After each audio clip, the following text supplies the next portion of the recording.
interlude, I'm going to do a little beatboxing. Sorry, did you finish? Yeah, sorry. Oh, I was just doing some interim beatboxing there. So I can say, Ahav Tika, I love you. The show today is no exception to some of the great work that I've done in the past. Hey, how is everyone?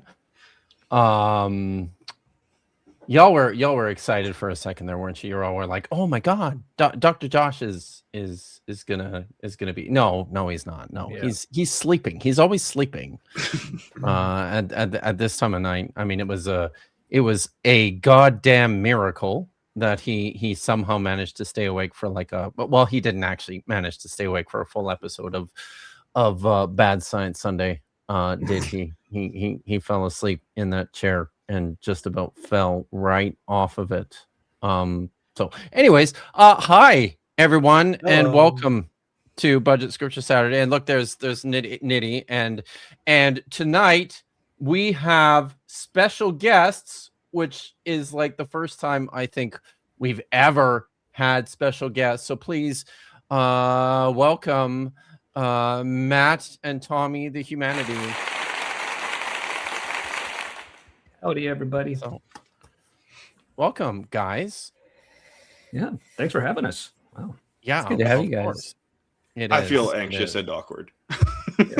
What? Well, this is normal though. Well, So. you know, Yeah. the solution to that is just to drink a lot. Mhm. And so Right. that will help you to feel less awkward and anxious. And this is a good place for it. And are you This is drinking? filled with milk.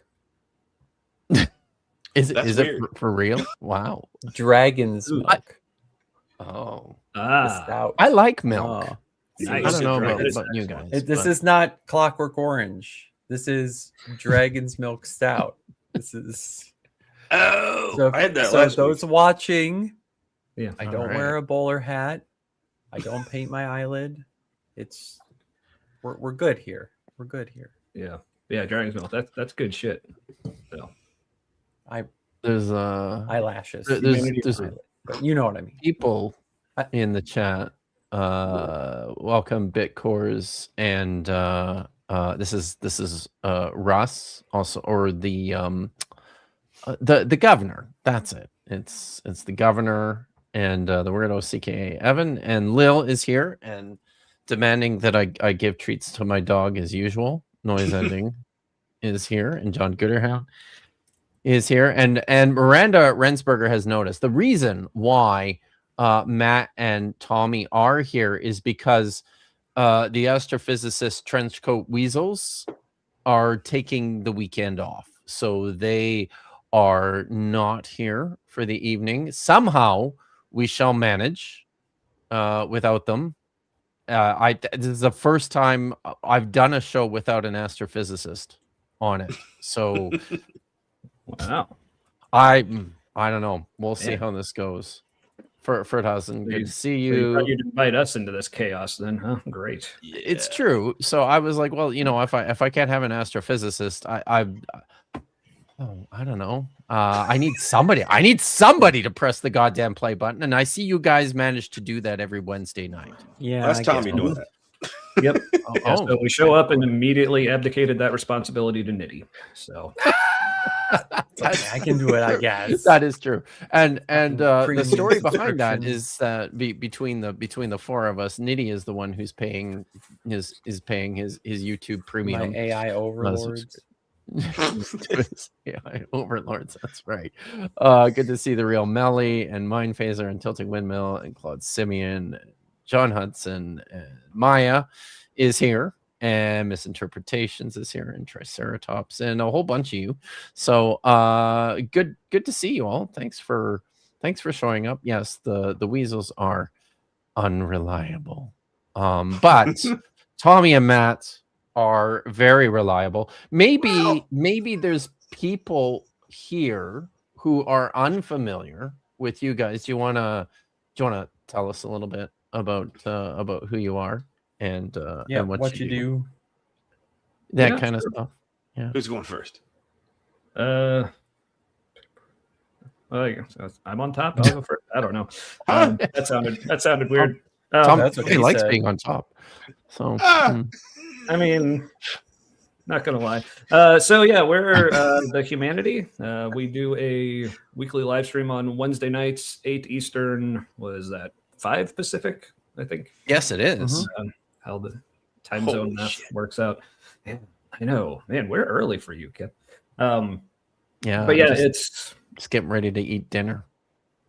Yeah, and you very graciously always tell us in excruciating detail what you have. So. People want to We know love it. these. We love These it. are the questions that people are asking. What does a Bible scholar even eat? I know that's Nobody knows. So, nobody knows. one of those things I never knew I wanted to know, and now realize, oh, I still don't want to know. But Kip is there for us every week with it anyway. So, but as far as what we do on the show, other than give Kip a hard time, which has become a staple recently, it's basically like pretty similar to this show. We just watch videos, usually in like the Christian apologetics realm. There's a I guess before I keep going, this is, if you're wondering, this is the Ally space flag from Better Than Ember's store at astropride.com. So Right. Not familiar with that. Someone with a wrench drop a link in the chat.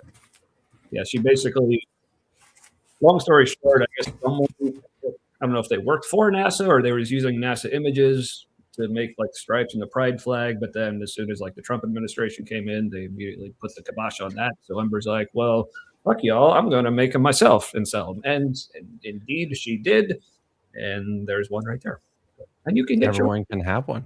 Yeah. Excellent. your promo code. So you do a show on Wednesday nights and Yes. yeah, and that's And it. You just it's It's long. silly. It's silly. it's It's long. silly. It's too long. It's too long. Well, which is why. Yeah, we watch videos. We say stupid things. Sometimes it's offensive. Most of the time, that's the point. Most of listen, the time. yeah. Most of the time. But So here's the thing, though. and thanks, Andrew.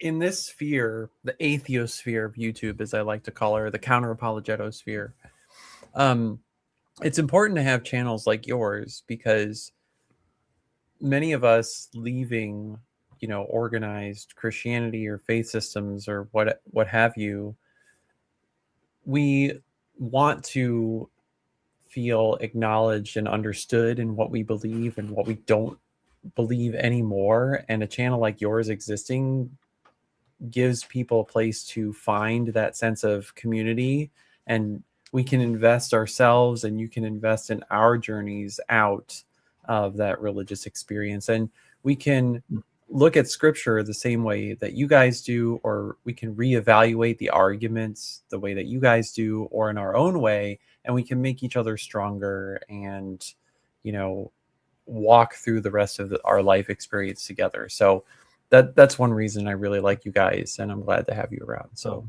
well, thank you. That was very kind, man. Yeah, that meant a lot. I kind of feel like on that note, like I should.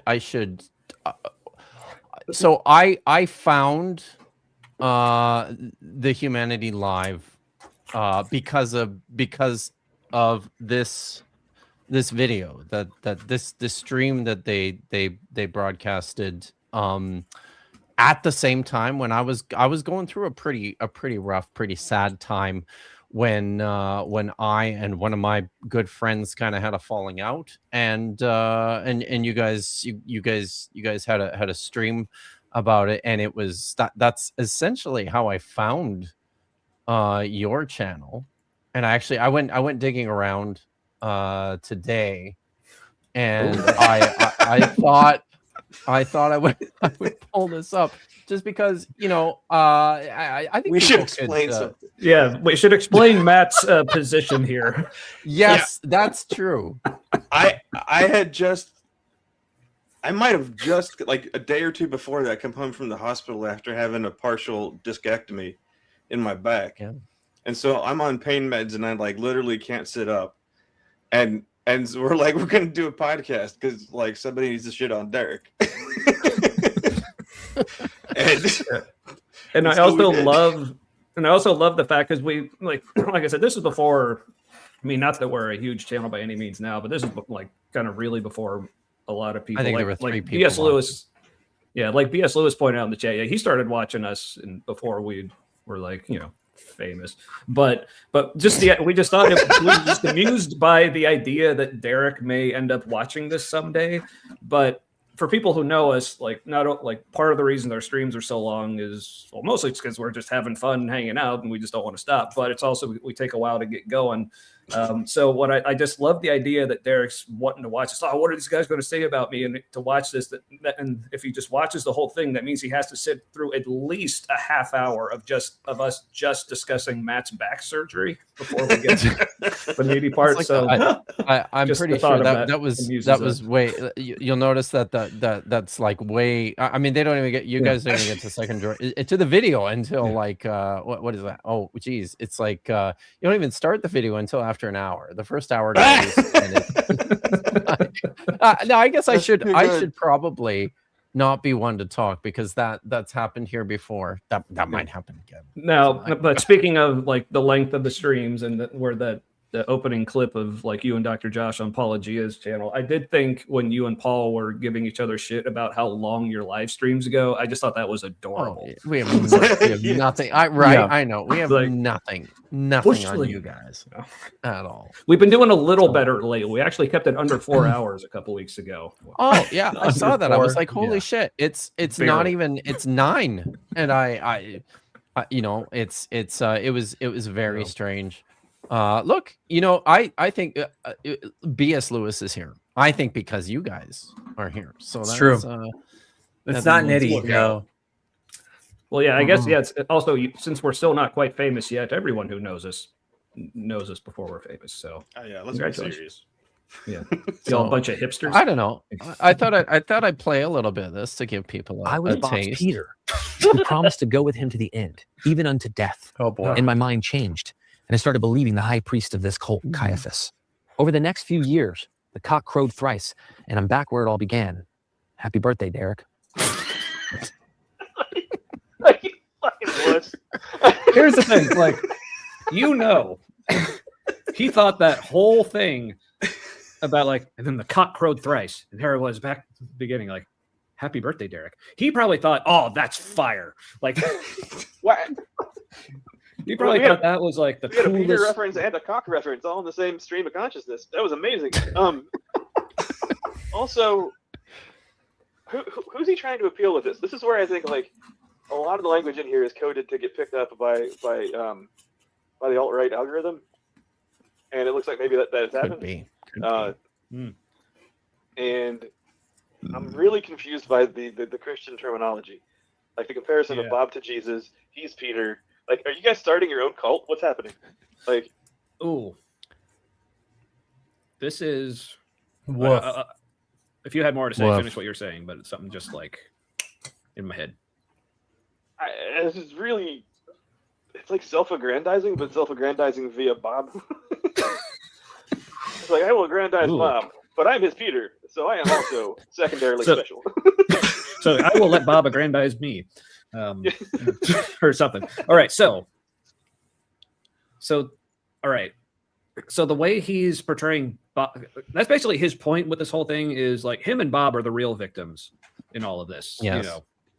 Especially when it comes to like conversations about like, bigotry and sexism and transphobia and racism, like the two like powerful cis white dudes who are saying the offensive things or platforming the person saying the offensive things. Those are the real victims here. And this reminds me so much of something that I wish I had a very like succinct, like short form of this, but it's one of my favorite like commentaries on like really anything ever. That's from Dr. Kip Davis. Listen, and if he's is this watching, why you like, played this clip, Kip? I know this is why I played this clip. Just because I wanted to hear it again. I love it. That's a long walk to get here. It is. It certainly is. So but it wasn't just this, but subscribe to the channel, which we appreciate. Right. Even if he's not watching, we just appreciate the sub, dude. And He's also in a cult, apparently. now this Right? is, Yeah, he comes up in this video too. Which I mean, So, we may or may not get to any of those sections. this is but this is the strange but thing yeah, because Kip, I could something have you- sworn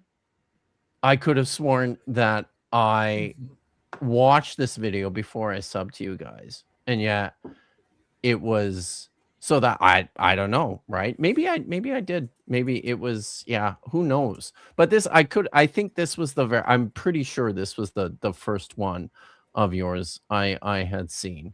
But yeah, no, it's good. And also I mean, I can fast forward a little bit here because like Nitty shows up too, right? Pressed. He's like writing about how they're imagining eventually getting what'd deliverance I from do? their oppressors, and then writing What's like this that? like very flowery poetic language.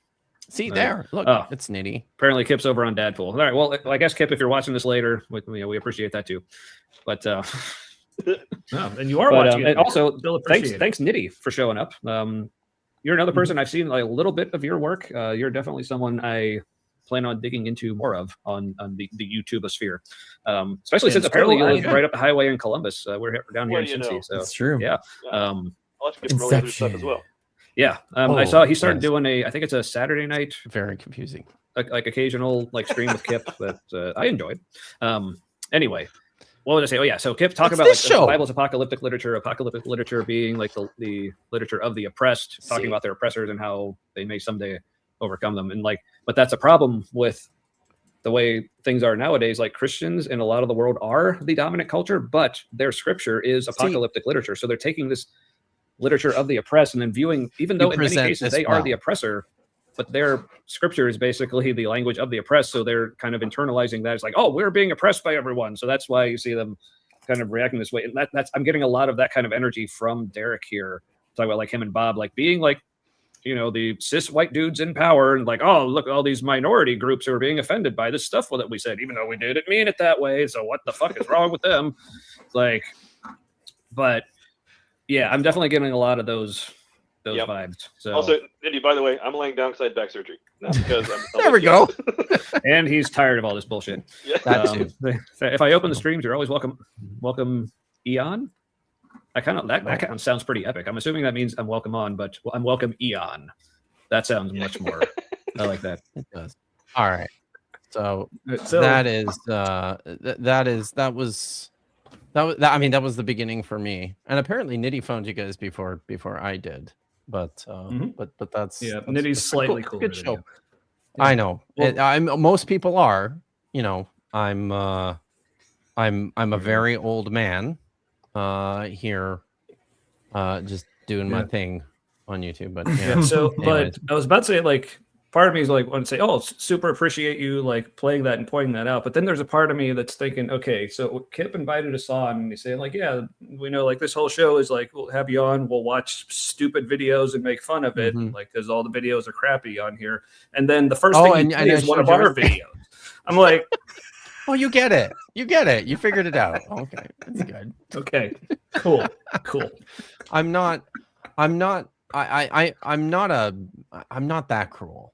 I mean, not usually. So yeah. Oh, All right, not so but we cruel, do- you I would- mean, we you- do- You would do the thing you just did. I got you. Yeah, the thing. So we will we will watch a hilariously bad video. Not so Okay. everybody, if you haven't subscribed to The Humanity, you should, and you should make Wednesday night part of your viewing, your regular viewing, because it's a fun show. You guys are always fun. So Well, thank you. it's and Yeah. it's But I will It's, point out real quick. I saw like at least Marin or someone else saying in the chat they wanted to go back and watch that. There are a few playlists on our channel that we made. One of them is just called Our Favorites, and that episode is in the Our Favorites oh, is it? playlist. Oh, nice. So it'll be Cool. make it And in easy case you're for- wondering, Good I stuff. was not drinking beer in that video. That was ginger ale. I had to switch to Oh. ginger beer for a while because of all the meds. Oh, okay. I see. All right. Does somebody Yeah, does somebody and have if you're especially someone who is recently deconstructing or likes to spend time on YouTube, just engaging in the chat and finding new people to connect with, The humanity is like a Oh, hub that Yeah. is not just them. You know, you don't just Yeah. get to connect with them. You get to connect with a lot of creators that spend time there. Like people with thousands of subscribers. I mean, thousands and thousands of subscribers will come into that live chat just to chat and hang out, which is a fantastic achievement. Like one of the very interesting things actually about this like hub of the algorithm or bend or whatever of the algorithm is that we do have these like tremendously supported Patreon epic, you know, channels that come just hang out with us little people, right? But it's almost like Kip, our channels are like your Patreon hangout that people can come to for free. And you guys can like at Kip and talk to Kip right there in the chat. So if anything, you should subscribe to the Humanity to have free chats with Kip. There's no fucking paywalls. Jesus, right? Jesus, you should fucking subscribe to Christ. me so that you have a no Yeah, so- paywall chat with Kip. So yes, subscribe to our channel to spite the man. Down with capitalism. Or something. Yeah. Yeah, So- there's that vibe there. But awesome. no. But in all seriousness, that is a testament, though, to how much this is a community, right? And we care about each other. We want to invest in each other. We want to talk about things together. And the money doesn't fucking matter. Yes, we do need our bills paid. We do love making content. But at the end of the day, we are people and we love to connect. And we're connecting over something that we shared for a long time. A lot of the time is fascinating and it is a lot of fun. And so go over there to the Humanity to have fun with us because I'm over there. Kip's over there. What are you doing? Get out of the paywalls. What are You're you already doing? paying for YouTube Premium if you haven't seen an ad. So That's right. So you might as well. Yeah. It's goddamn right. Yeah. Thank you so much. Yeah. I mean, because that's one of the things I would say I definitely we pride ourselves on over there is just how much it feels like just hanging out. Because that's basically how the show started is like what you see on the show. That's basically just what me and Matt, like we've been best friends for like 20 years or something. Like this is just what we do. So, and also like we're not like for neither of us, like intend for this to ever become like a full-time gig or even part-time. If like, obviously we're quite a ways away from getting monetized at this point, but it's but we kind of like how like low maintenance it is. We literally just like the day of or maybe the day before, hey, what do you want to watch tomorrow or what do you want to watch tonight? And we just log on, do it, and yeah. So and no, it's fun. Yes, a great point. It's a safe haven yes. for neurodivergence. Yeah. Yeah. And we're both, also though, like- despite the man, we are going to set a super chat goal. So I did set a super chat goal. I have a new video coming out this week, and it's a banger. And if you guys want a sneak peek, then send in your super chats and we'll do that. We'll do that tonight. It's a video on it's a video dunking on inspiring philosophy, which is one of my favorite things to do. That's honestly why I started doing like public videos on YouTube in the first place. And it's got some of my favorite people in it. It's it's So me he- and Dr. Josh. Wow, so he is part of your origin story. That is amazing. He is part of it. He's absolutely part of it. It's the very first He'd be public so video mad. that I made on YouTube was So- Michael Jones is wrong about shit. So But real quick I before will we move say- on with this, just to go back to the whole like safe haven for neurodivergence thing. That's another thing to know about me and Matt. Like we're both autistic. Like I haven't been officially diagnosed, but it's pretty fucking obvious. Even according me to other neither, but professionals. yeah. Yeah. And also probably ADHD as well. But yeah, that's something. In fact, I mean, I'll probably be doing a plug at the end of the show, but that's something else coming up, maybe with a certain misinterpretations talking about like religion and neurodivergence. Yeah, That's coming right. up That's probably on, this Tuesday. Tuesday night. So yeah, I think so. Okay. so It's good.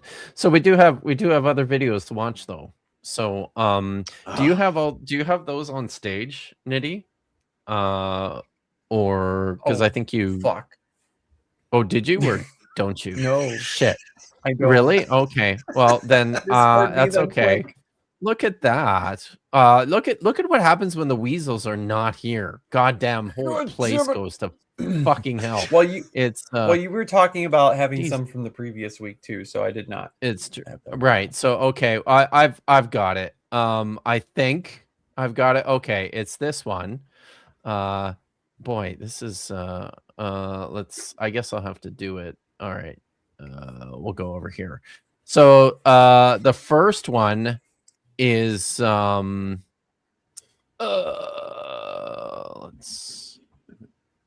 I'm actually it's okay, it has to go over here. There we go. I think this is it. That looks like an ad. That is an ad for herbal healing. And I don't want to shop now. See, this Herbal, is you say? probably why. I just need the links, it isn't God an damn ad. it. Is that it? Well, okay, fine. I'll do the first one. The other two are the oh geez. It's Jesus. It's Okay, the boomer. Yahweh one. You see it in the Discord there. There's the Yahweh one, and then the Grok one, I think, are the other two. Oh, okay. Right? I think that's it. Let me just double check. Yes. Okay. The Grok So the Enoch first one one or the yeah, the Grok Enoch one. So the first one, am I sharing the screen yet? I'm not yet. There we go. Okay. So the first one is this one from Paul Wallace of the Fifth Kind, which as you can see here has 1.18 million subscribers. This video was published 7 days ago and has 102,000 views. It's called Paul Wallace versus Wes Huff. I just did a video on Wes Huff yesterday. The real truth Very about good stream. God, the Bible. Oh, thank you. The real truth about God, the Bible, and Jesus. If you're familiar at all with Paul Wallace, he's like he's like a wooey fake Bible scholar guy. Nice. You know, I've actually had text conversations with Paul Wallace. He's very nice, but you know, Oh wow. it's I didn't know it's a that. lot of Look at you bullshit. name dropping. Oh, sorry. Yeah. So, but yeah. So that's this one. The real truth about God, the Bible, and Jesus is number one. Do you have another one there, Nitty?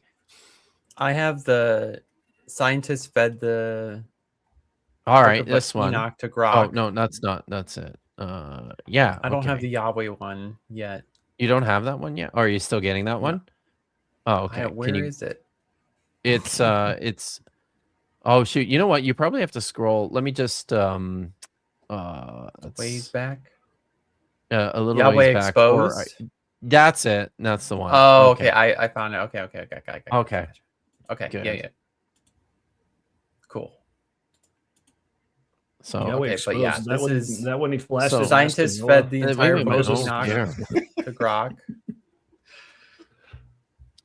This is look at this, then- This is a smaller channel, but this really looks interesting, doesn't it? I mean, come on, Grok. I wish we could get the thumbnails more easily. No, I did. know, right? Because they're That was kind of good. fire. So secret.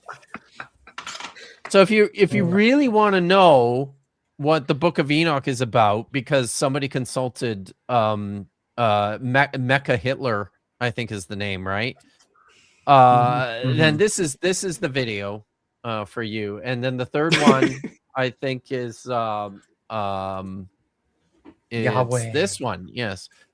The Yahweh, the God of the Old Testament, is not Jesus's father.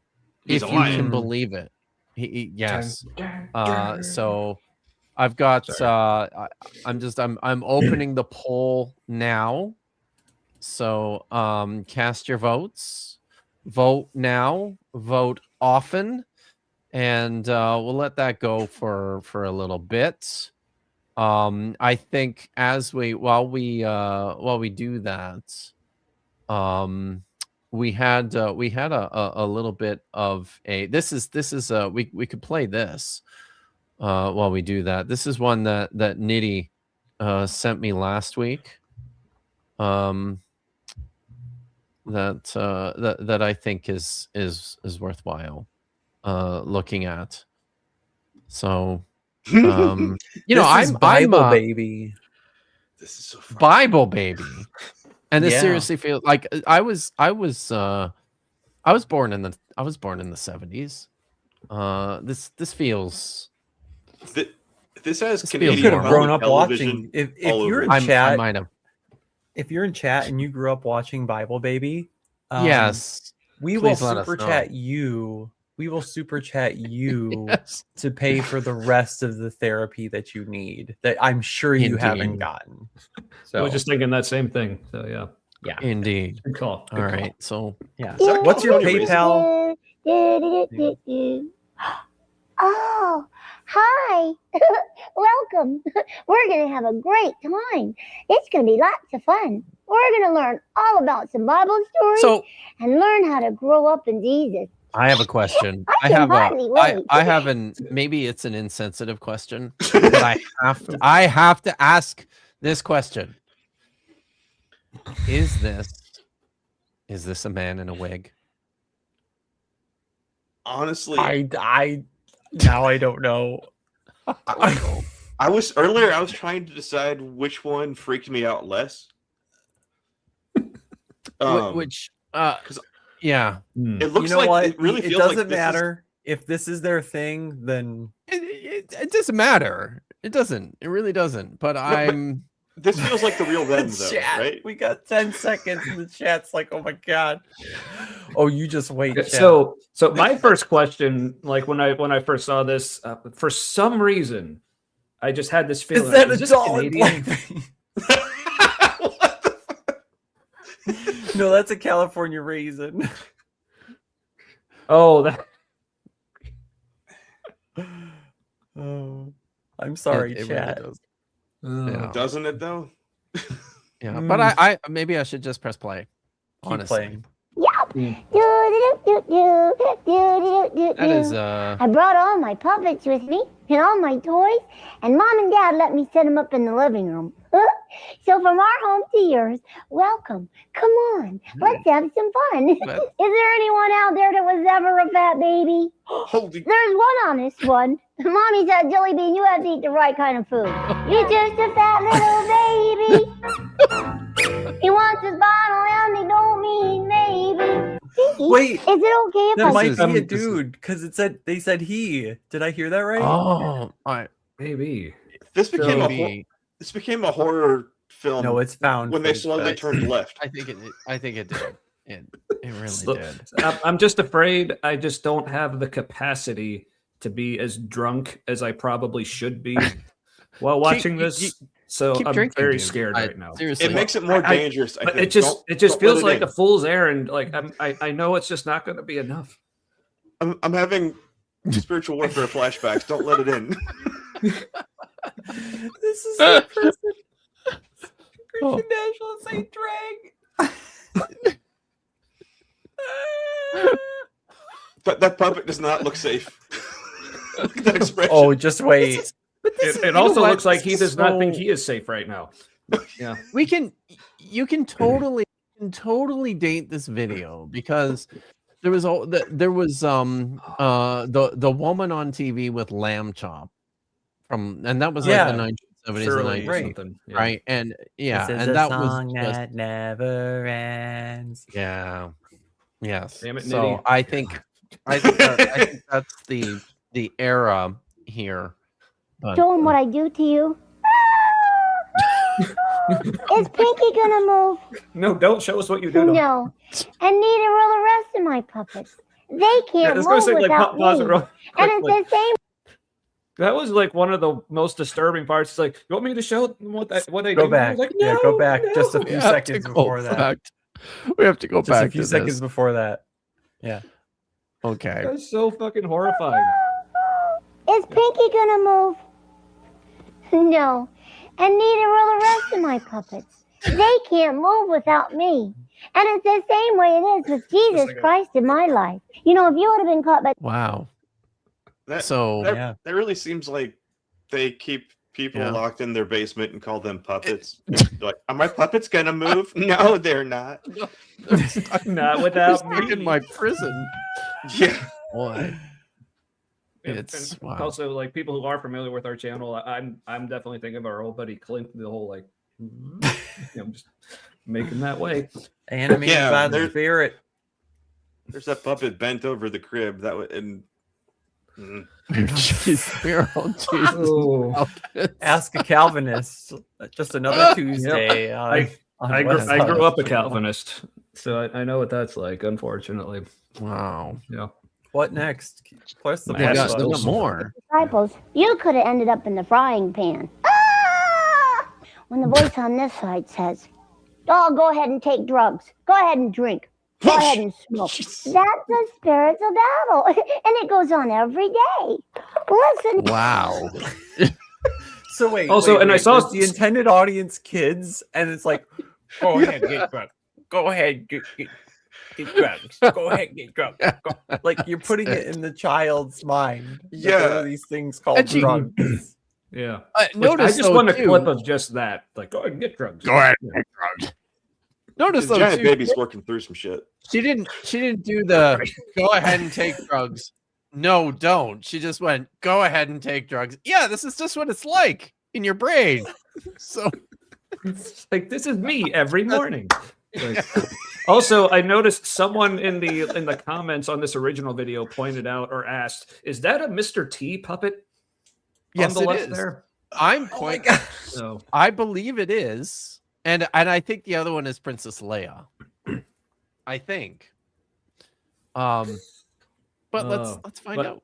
Real quick, I gotta point no out Noise fighting. Ending for recognizing like how she looked like the vocalist from Meshuggah right there. And she does. That's totally no ends. fighting. Yeah. The Bible says no fighting. Stop that. No, don't The Bible says no praise fighting. the Lord. Wait, pause. The Bible pause. No, says no no, fighting. it does not. No. See now, Kip, When you you're march you're unto a like, city, you shall offer them terms of peace. Wait, you shall make them your slaves or put them to death. Or kill them all. Yeah, sorry. What was that pretty called? sure. I mean, now I'm no biblical scholar, but I definitely remember a lot of. Oh, you are. Oh, that explains so much. Okay. But yeah, I definitely remember the Bible says do a lot of fighting. like Nidhi was saying. Yeah. It says all the spiritual fighting. battle. It's just it's there's a lot of it in it. Physical and spiritual battle.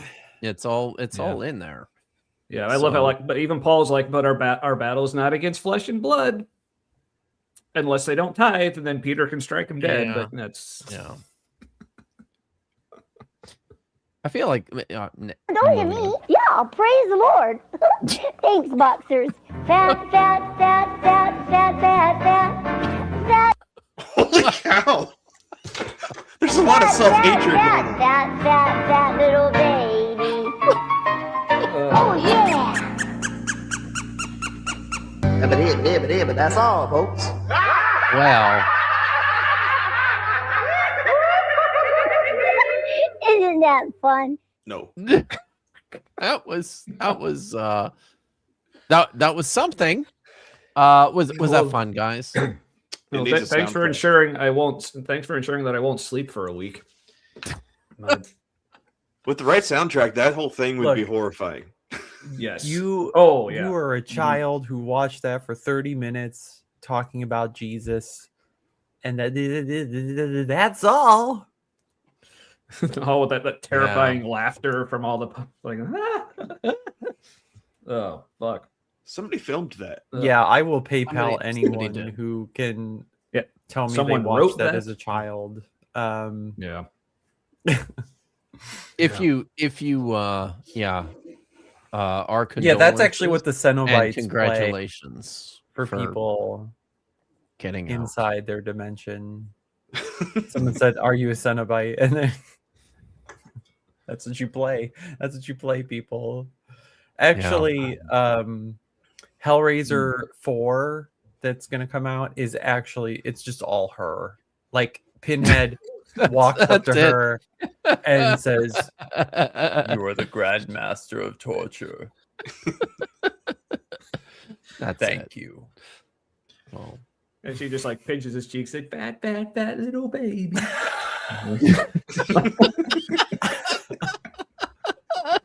Why writing more of this? Just pinches his pins. Yeah. That, you know what? Like all these ideas, including And the he original smiles, which makes it even creepier. Like, video, it feels like the premise for an X-Files episode. The fat baby intro. There was. Yeah. All right.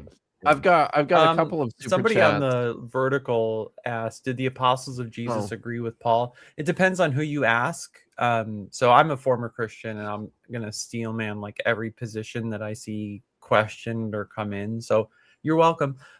So it depends on who you ask and how firmly they hold to like apostolic succession and the cohesiveness of the early Christian tradition. So short answer, yes, right? They would have inherently agreed with Paul because they're going to assume that there's one voice of the Christian movement happening through the Holy Spirit and the guidance of God. And so to understand it from a completely Christian framework, yes, the apostles and people after who followed Paul would have all agreed with Jesus because they would all have been operating under the same framework, the same revelation as they would understand it as Paul had received from Christ, or the original disciples would have received from Christ and gone forth and done likewise. But as you look throughout the actual Christian history and the fragmentation of even the earliest Christian believers, that question is still up for debate, right? If you are taking off your Jesus hat, saying, "Oh, everything was stable, everything was awesome, everything was awesome, everything was cool on the Christian team," it wasn't, right? Take that hat off, throw it in the trash, because history gives us plenty of evidence that there were Christians who leaned more towards Judaization of following Christ, right? That the law was still important. People leaned toward like Marcionism, like, well, Yahweh, kind of weird concept, what the fuck? And other people viewed some kind of like Jewish-ish work salvation, and other people were kind of Unitarian, like, what's this Trinity business? God adopted this person with a divine name. That's what really the Bible and Jesus means, right? So all this to be said, depends who you ask. That's it. Yes, but I think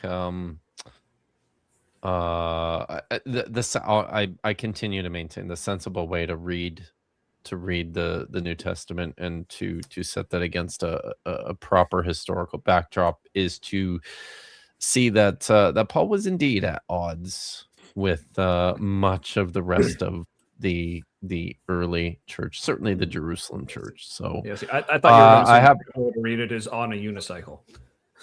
Oh, that's well, maybe Paul was on a unicycle. Yeah. So you're welcome, Muslim. We got some super chats Namazi to read. Yeah, chat it up. So, Clam Tad for $2 says, "How will we know how magnets work without Weasel?" Well, the easy answer to that is tune in 2 weeks because he'll be back then, and sadly, it's something that will have to remain a mystery tonight, unfortunately. So, but thanks, Tree Clam Tad. Lil of all trades, does a Bible scholar offer? What does a Bible scholar offer Dagon for treats? The people want to know. So I have, they're like, this is like a dried liver thing right now. You see, do you see that? He's waiting. He's right there. He's looking. Yeah. You rang. Aw. Yeah. So that's what it gets now. But you can see the jar is getting is in need of a refill. Thanks, Lil. All right. Tree Clam Tad for $5 says, Nitty, I acknowledge and accept your existence. Kip, less, much less. So there you go, Nitty. I feel like I'll keep the money if that's okay with you. But you can have that. I guess I don't know. He didn't. Maybe Tree Climb Tad didn't notice that that there's more people on stage. So it's okay. I mean, I'm happy to be left out of whatever. Correct. You got going on here. Yeah. Tree Climb Tad is bad. Are you wondering if you're cooler than Kip? Yes. That's that's fair. I think that's fair. So and B.S. Lewis says, just kidding, sucker. So sorry that it's out of context and I would have to go back he said, because I said that you could get access to Kip without a paywall. He said, right. oh well, Nitty's convinced me to not super chat. But then he said, just kidding. Oh, well, that was nice. That was nice, BS. Thank you for that. So also, I just want to point out, Marin said earlier, how Marin says she has the fat little baby song stuck in her head. Like I said, we're gonna be on with Marin on Tuesday, and Marin, I swear, if you come up with a violin rendition of that song and you open the show on Tuesday, I will fucking die. Yes. I want to hear that. AKA, please don't. Yeah. How do you make a violin sound sarcastic? I'm sure Marin can figure that out. So she is skilled in the ways of the fiddle. Yeah. So all right. So shall we oh look, she's on it. She is on it. Fuck, what have I done? So, excellent. Excellent. Thank you, Marin. All right. Well, everyone, please watch the show anyway. Yes. Tuesday night. Sorry, that sounded insulting to her violin playing. It did. Yeah, sorry. So, all right. So I think we can call the. Oh wow! Look, everybody is voting the same way. It seems like. It's good. If only the rest of America could do that. It's true. Oh wait. So at least we would know one way or the other. I think I'm going to call it. Listen. So the winners on the on both sides, both the vertical and the landscape, have selected a Wes Huff video because people can't get enough of Wes Huff. When we look at the Bible. He seems to act like it. Is that? I can't. All right. So that was at least I understood where you were going with that. Yeah. So yeah. I mean, we have that. Yeah. I only have one. So before we get started with that, just shouting out my daughter for the awesome crocheted beer koozie she made for me. That's very nice. Cool. Yeah. I'm just opening up another can of my whiskey and oak. Word for word. My whiskey and oak stout there. I wish that where I went to buy my dragon's milk, they have a white stout on tap. Oh. Mm-hmm. But they don't sell it. They didn't have any distributable versions for external consumption, so I was not able to produce that magical drink for this stream. I wish I would have, but and also, speaking of which, I feel for anyone who's familiar with our show, I feel remiss not sharing what I was drinking. This is figured, since in honor of Kip's West Coastness, I guess. This is Sierra Nevada's Torpedo IPA from Chico, California. Yeah, it's called Torpedo because Sierra Nevada, I guess they were not satisfied with the amount of different ways you could put hops in a beer, so they actually invented their own device called the Hop Torpedo to just get more in there. So they created a whole line. So that's that one. This one is my non-alcoholic beer intermission because I don't want to feel like complete shit tomorrow. So, but I know the things we're about to watch may drive me there. So. It might. I have to ask: is Is it the hoppiest beer you've ever had? Then No, it's okay. it's more like I said, it's more just like a different. It basically, as far as the amount of hoppiness, it's like a typical like American IPA, which is still a good amount. But no, the hoppiest beer I've ever had probably was, and I don't think this is available anymore. Samuel Adams made a Hallertau Imperial Pilsner, which that shit was so hoppy it had green sediment in the bottom of the bottle. Oh, it was amazing. It was fucking amazing, though. Yeah. So I think I did the math on the amount of hops in one bottle was the equivalent of the amount of hops in about like over 50 bottles of Budweiser. Like, holy shit. That's yeah. incredible. Wow. So yeah. I just have to draw attention to this is with reference. I'm sure I made this. I mentioned this on my stream yesterday that next weekend, Wes is leading a tour of the Dead Sea Scrolls exhibit at the Museum of the Bible. So those of you guys who are in the DC area, get on it. You can go and get a tour of the Dead Sea Scrolls exhibit from Wes Huff himself. Just imagine the things that That he you will could record. teach you. Okay, but dude, like, okay, honestly, like someone like it won't be a lot, but I promise I will pay you if you go to that and film yourself. So like when he's talking, just like literally like every 10 seconds, just interrupt and going word for word. Yeah. Like the entire time. That would be I will pay you. It won't be a lot. Amazing. Wow. So all right. So I should we should maybe bring the video up on stage. You got that one? Yes. Nitty? I guess. So I'm sorry. I'm little baby. Damn it, Matt. Oh my god. So I was gonna say something and I fucking forgot what it was. Make it full screen. God damn it. And hit it at 125.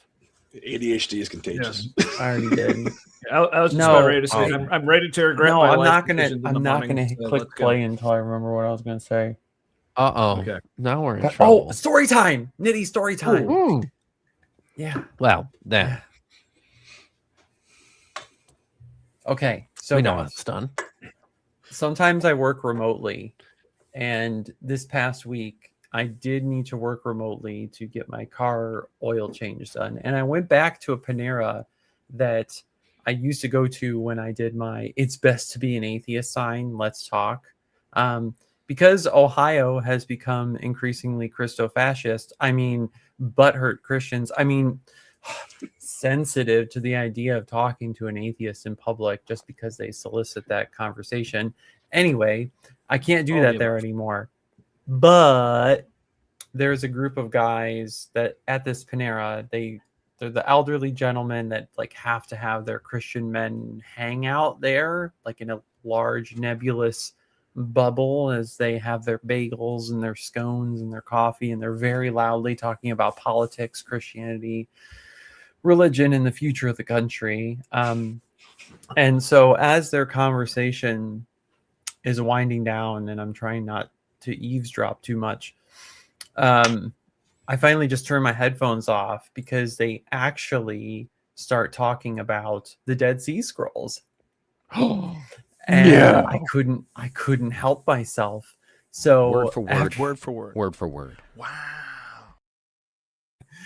After they finish, sharing their little ditties about the Dead Sea Scrolls, I turn off my headphones and I chime in. I'm like, hey, hi guys, how you guys doing? They're like, oh, we're good. I'm like, I actually talk a lot online about religion and Christianity and the history of the Bible and things like that, and I'd like to debate it and talk about it. And I want you guys to, give me a ballpark number. What you were really talking about the Dead Sea Scrolls.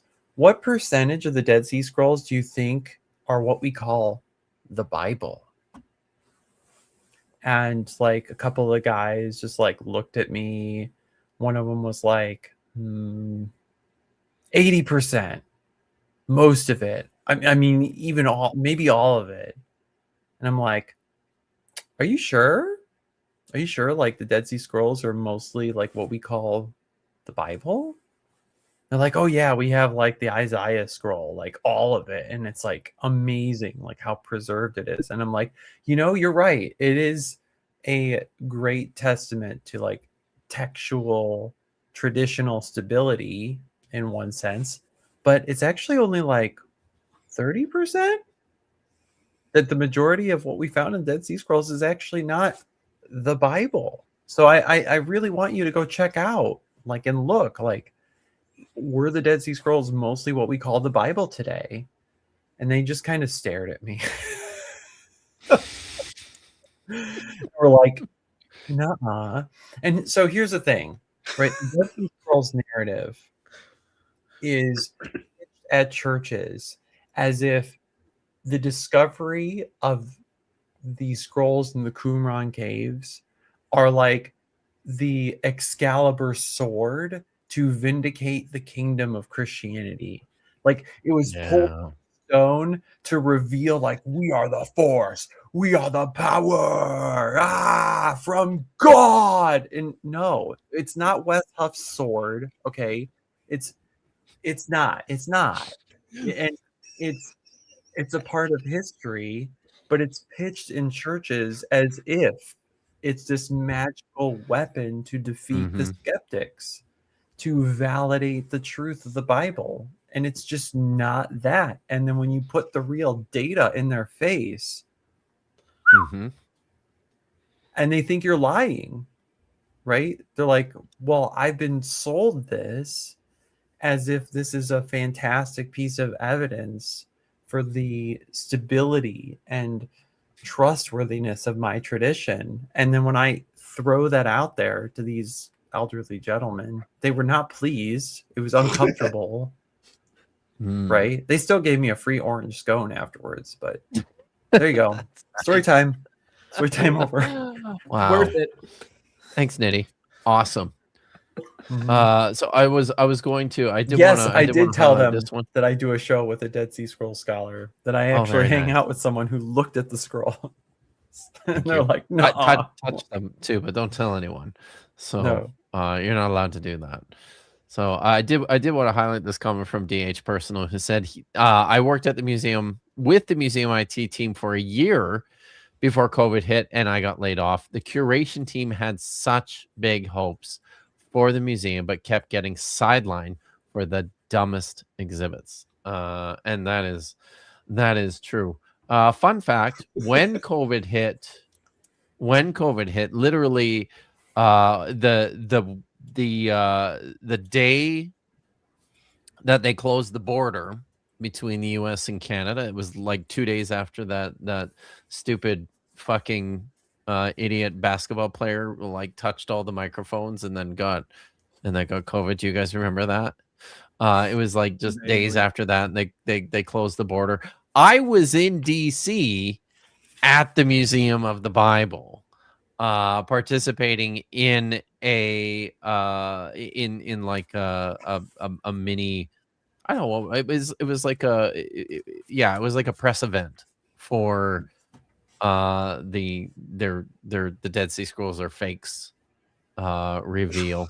So but yeah, it was scary. It was legitimately scary. My wife went to I was in like meetings, and she went to go see the museums at the Smithsonian, because they're literally like right there. It's literally like a block away from the Museum of the Bible. And she said that there was nobody there. and at the Natural History Museum she went to, and I think she went to the Space Museum as well, and said that there was nobody there, and they were all when she went in, that all the museums were telling her that she should get a good look now because they were closed and tomorrow, and weren't sure when they were going to be reopening. So yeah, but that's yeah. COVID seems like a bad dream. That was a thing. Yeah, it really was, wasn't it? Yeah. I can also relate. I also lost my job due to COVID at the time. Wow, It's kind of cool because I kind of fucking hated the job anyway. So cool. All right, Kinda let's get into jobs you some don't- fifth kind. All right, let's the fifth kind. Ooh, It's the best kind. here we go. Is not supposed to be singular in the Bible. It's plural in all cases. Gods with an S. So Billy continues on his quest to prove that anyone who actually understands the biblical languages, that he doesn't understand them. The word Elohim is what's known as a concretized abstract plural. And this is a function within the Hebrew language where a plural word is used in a singular sense. And a concretized abstract plural operates in a similar way to, say, the English word sheep. So we can have 1 sheep or 50 sheep. The word Elohim is not like the word sheep, that is the same in the singular as it is in the plural. So Elohim, go to the root. I gotta say that was a pretty sick burn that Wes had right at this beginning there. That was funny.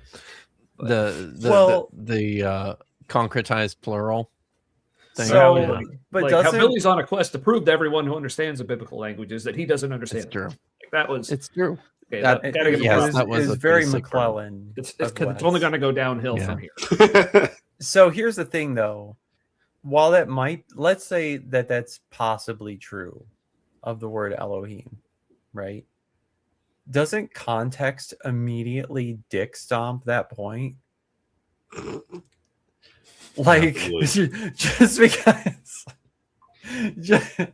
just because, like, if you were watching this video and like one sheep walked up next to me and I said, I love my sheep, Kip. Look how much I love my sheep, right? You'd be like, okay, like the context of Nitty using that with our visual here is 1 sheep, right? So the words around this usage of Elohim seem to indicate that we don't deal with just 1 sheep. It's true. It's very true. By the way, fun fact: the word sheep in Hebrew is also a concretized plural, just like it is in English. So, And all, but also Must be context chosen would people. ruin the opportunity to anyway use it the way you want. Okay, it's true. It's true. So, but I have a feeling that that Paul Wallace might have something useful to say, but we'll see. So the word means the powerful ones. The Elohim exhibit plural behaviors. They go to Wow. war against each other. They have conversations among one another. They have different agendas for humanity. The Elohim say, let What us are we make looking at humans to here? look like us. The Elohim. yeah, we're looking at Prometheus. Yeah. I like that movie. It was a good movie. I enjoyed it. Because that's what God did. He, bioengineered Prometheusized tremendously problematic creatures to inhabit worlds. Yes. Yeah. But also, I just want to point out real quick, Awesome. Guard 13 or G Word. Like, I appreciate you did the Funhouse mirror imagery in that direction. So thank you for that. Appreciate that. Oh, this one? Yeah. Nice. I do have a couple of super chats. Maybe before we continue. Science Lover 999 for does anybody have any idea what 179 THB? Is that Thai? Are those Thai bucks? I want to say Thai bucks. I really Thai bucks. Really That's their national currency. I'm going to assume the B does not stand for bucks, but it might be Thai. It is Thai bots. I really wanted to stand for they're bots and Thai. I know. Oh, bots! Oh, damn it! I was hoping they were bucks. You but, like Thai butts and you cannot lie.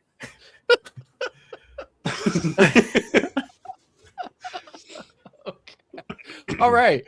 I have a sibling who acknowledges Bible contradictions but hangs his hat on the virgin birth and resurrection because he fears hell. Suggestions. I think I would. I mean, the place I would go here. And I'm as much as I hate to say it, I might be the wrong person to ask this question just because I don't fucking care what people believe most of the time, but I just care about what the text says. or at least that's what I tell people. But I think in this case, and for me personally, as somebody, when I was deconstructing, and the hell question was a big one for me to get over. I think if you focus your attention on what the Bible actually says about hell, and on the historical development of this concept of hell, and how much this is a culturally conditioned idea, and we can track this from the Hebrew Bible into the New Testament. And I have a couple of streams on this. There's good stuff that's been written about this. I think that's the place where I would go. It helped me, I think, recognizing that hell is not real. It is a cultural literary construct, and it's easy to see that if you know how to read the text and how to work through it carefully. So, but I don't know. Do you guys have, especially because you guys do a lot more deconstruction stuff than I do? I think your voices are better here. Yeah. Nitty story time. I have Nitty story time. Ooh, what? Go. Do it. Are you going, Nitty? Do it. What are we doing? Anyway, so here's the thing. For me, in the journey, and I don't know if this is true as much for other people, but basically, when you start to acknowledge that the Bible has these extremely high intellectual cognitive prices to pay, right? Like, okay, I'm taking in this data, but also the data of my lived experience or modern discovery, et cetera, et cetera, et cetera. And these two are in conflict, and there is no resolution to them. There comes a point at which you will be looking at all that and you'll say, okay, am I convinced of this thing in the Bible being literally true, or this other thing as literally true? And if you're convinced of the contrary more than you're convinced of the Bible, it takes some time to realize that if you're convinced of the contrary, that you won't be able to hold on to other biblical beliefs related to it. So if I'm more convinced that humans are a byproduct of evolution through genetic diversity and selection and differentiation over time, then the idea of original two human progenitors, right?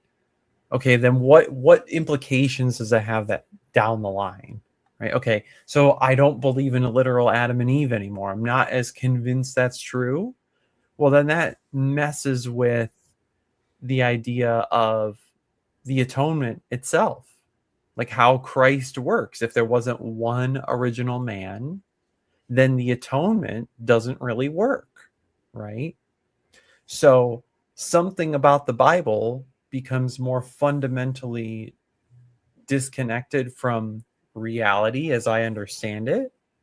And if I'm convinced that that's the case, it's going to take a lot of work, patience, and empathy for me to accept that, right? And that's where I ended up. I ended up thinking and less convinced of the core propositions of Christianity, like the death, burial, and resurrection, right? Or even if you're just less convinced that there was an original man and an original woman, or not as convinced that the flood was a literal event. I mean, those things can be enough of cognitive dissonance where Jesus teaches as if those are literal events, that those are things that must be the literal case in history. And if you're not convinced that those are the literal case, then you have to work out your dissonance between what you are convinced of and what Jesus says. And if you can't work out that dissonance, I get you. I understand you. And it hurts and it's hard. But the implication is that the Bible is wrong. It doesn't represent what really happened, and that you can be okay. You can be okay. It's scary. It's hard. And it takes time. But if you're able to move past that dissonance and be like, you know what? I'm not actually convinced of this anymore. you will be able to move on. It's possible. Yeah. So You guys have anything to add? Yeah. I had a few thoughts. Matt, did you have anything? Or... deconstruction stream. Yeah. Brought to you by Kip. My I'll go. favorite. So like, so they have a fear of hell, and well, like, to me that feels more like a lot of what's driving that is an emotional response to the idea. And if you're like emotionally convinced that there's a hell, then you also have to be a little convinced that you deserve something, or you're not sure if you deserve something like that.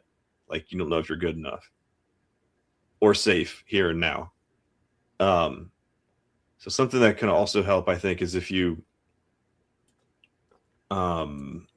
feel safe and you feel content in the here and now, like try to extend that reality, that narrative into your experiences with them. Help them see that they're safe and they're good enough here and now. And that helps put like a little contagion in their narrative. If they can see that there's another possible thing happening right now, another way to see what's happening right now by interacting with you, that can start to dissolve all kinds of other stuff. Yeah.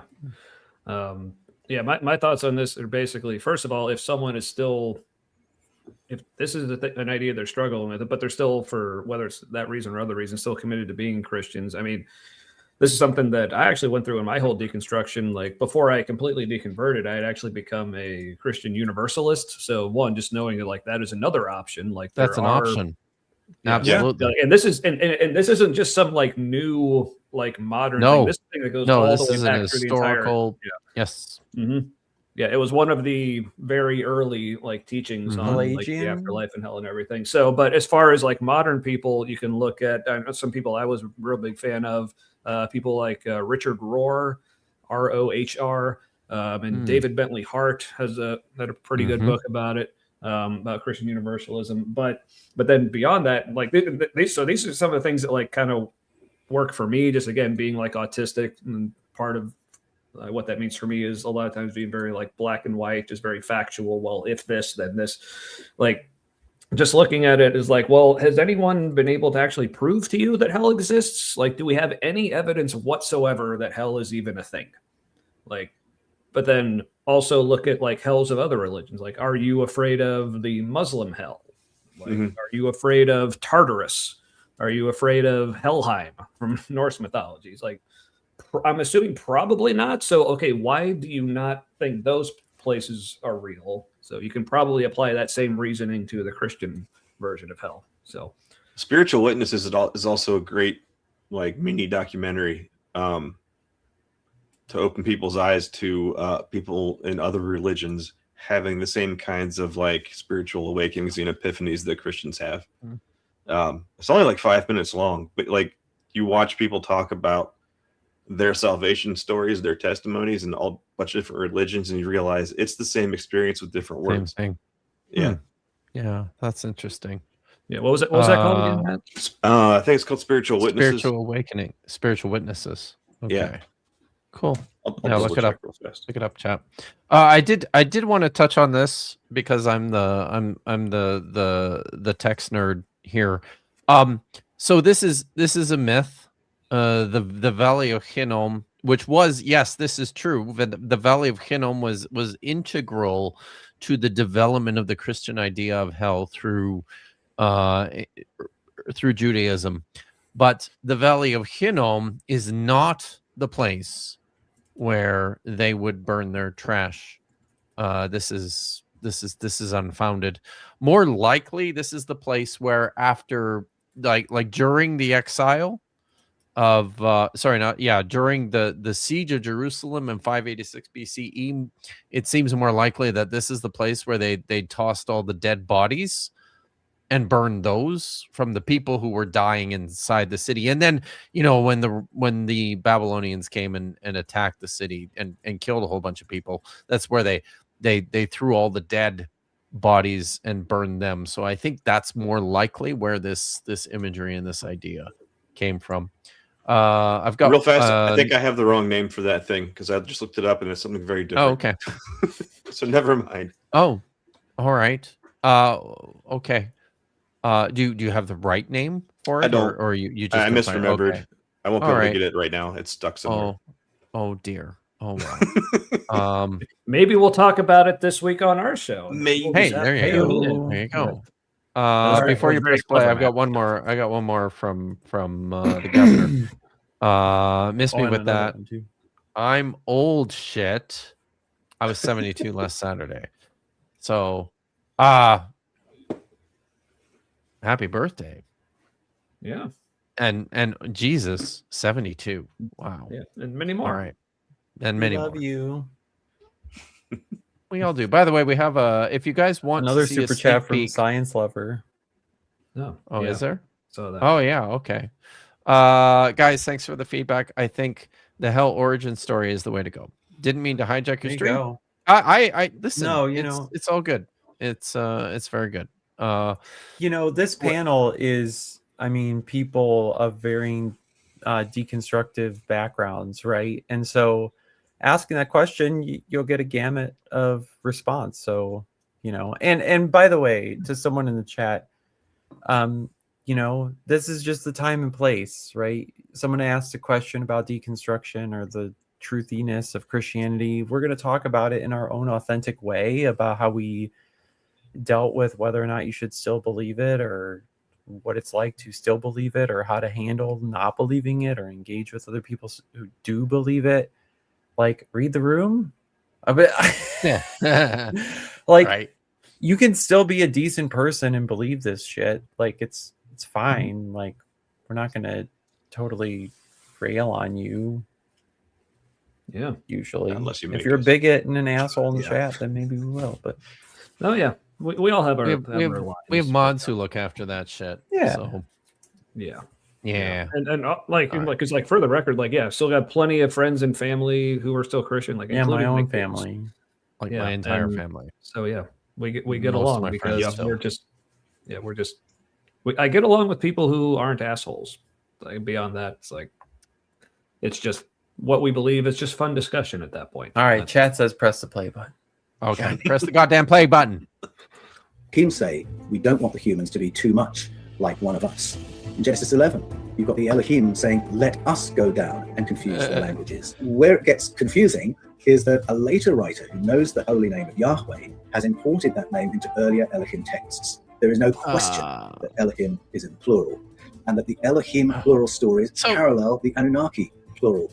Oh, Anunnaki. Okay, yeah, the Anunnaki. Do you guys know? I think I'm pretty sure Nitty knows. Matt, Tommy, do you know about the Anunnaki? Or Yeah, is this new? there's like one text that refers to them, and we interpret it as aliens. Some people today.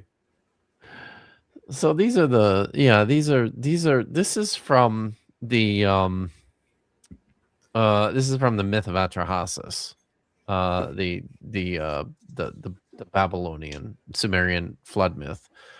So I need to clear something up here though, because it sure sounds to me like Paul Wallace is saying that the word Elohim always referred to this plurality of deities, and that later on Yahweh, the introduction of Yahweh to the text, kind of hijacked that.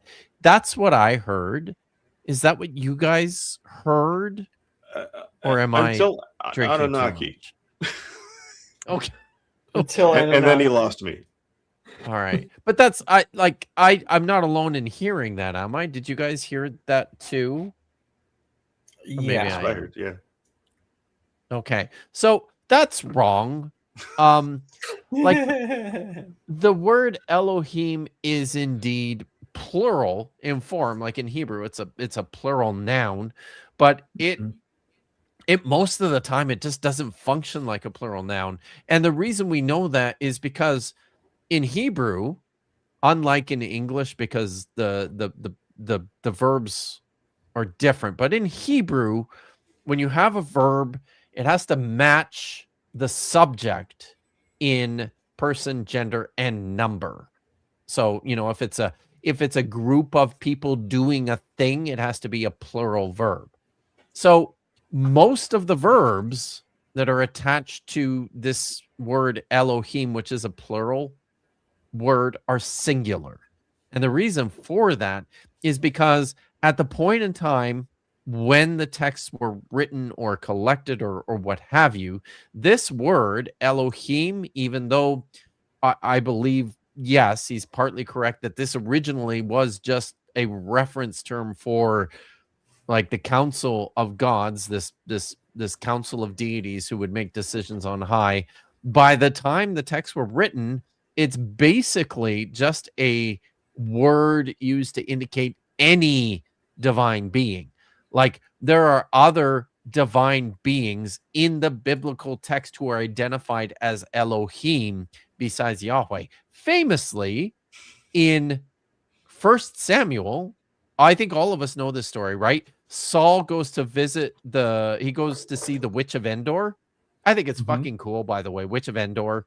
Yeah. It sounds like it sounds like a fantasy. I mean, it's a fantasy story, but it sounds like a much more modern fantasy story.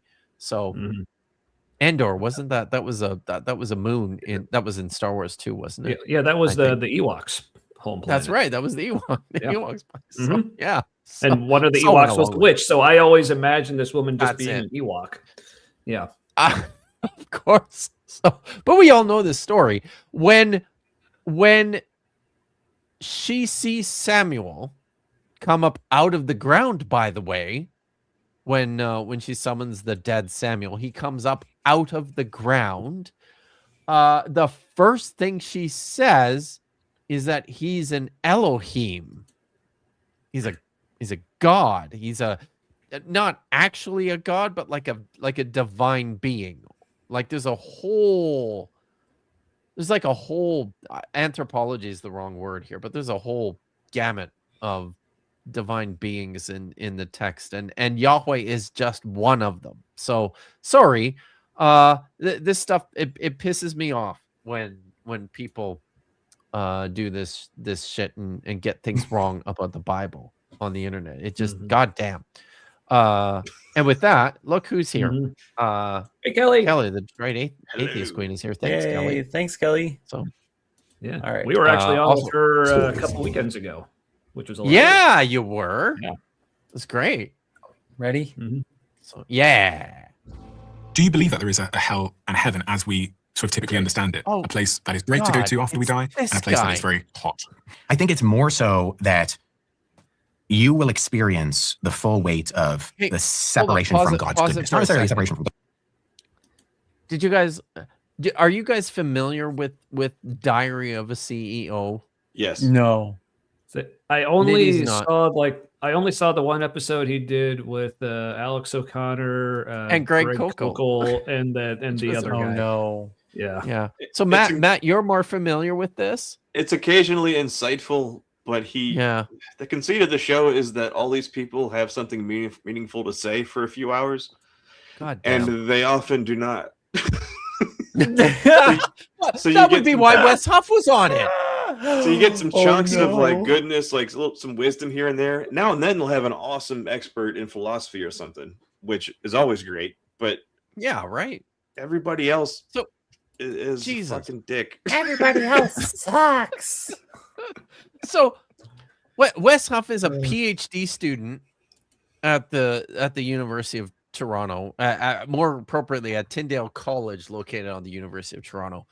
The title for this interview, when it was published, was Wes Huff, #1 Christianity expert. Wow. Wow. He's a PhD student. Like, I wonder how fucking Trent Horn would feel about that, right? Being posed that like fucking Wes Huff. Wait, no. The fucking Pope, right? You could have Wes Pope's Huff American, I've heard. is right. You could have Wes Huff is the number one. Number one in what? Right? Number one PhD student Christian expert or world renowned Christian, like the one person in the human race that knows the most about Christianity is fucking Wes Huff. Well, but which one though? Like, so I would say Wes Huff knows the most about Wes Huff's Christianity. But I this don't seems know. like, well, maybe because I don't even know. Like, well, because I know I've everyone's contended an expert in themselves, right? Damn you, Right. sensationalized YouTube titles. Yeah, because my contention is like, because I have said like I feel like I can't really accept or reject Christianity because they have yet to give me a single version. I like to joke, you ask 10 different Christians, what does Christianity even mean? You'll get 30 different answers. It depends on like what mood they're in or who they read recently or whatever. So, yeah. So yeah, maybe he's an expert on whatever version he ascribes to. Okay, sure. But like we said, I bet people like James White would disagree. Greg Boyd would disagree. The Pope would disagree. The Rob Bell would disagree. Like go on and on and on. Yeah. So he has no right to be here on this show, which tells me he paid to be here.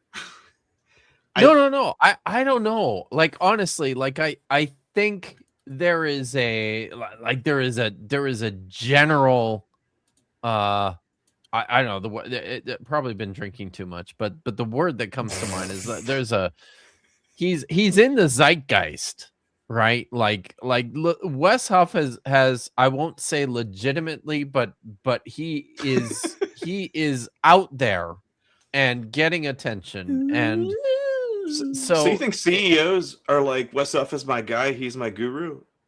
I don't know. Well, I don't understand he was on the Joe show. Rogan. I mean, thought, maybe, yeah, he was on Joe Rogan, right? Like that's the only credential that he has or needs in this space.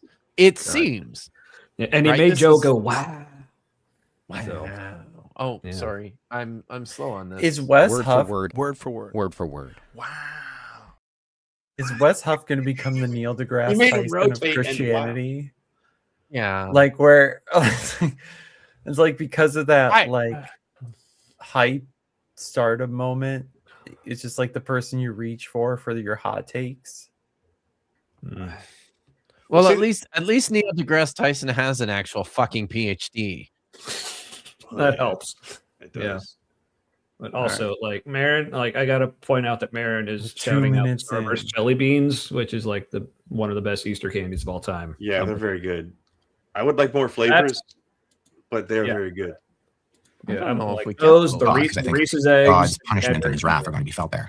But if we're talking about like a good place, bad place, in the very simplest of terms, yes. But heaven isn't full of good people. Heaven is full of people who understand they're not good enough. And so I mentioned that like justice, mercy thing. Justice is fulfilled on Jesus. So because justice is fulfilled, now mercy, which is not getting what we do deserve, is able to be given to those who put their trust in Jesus.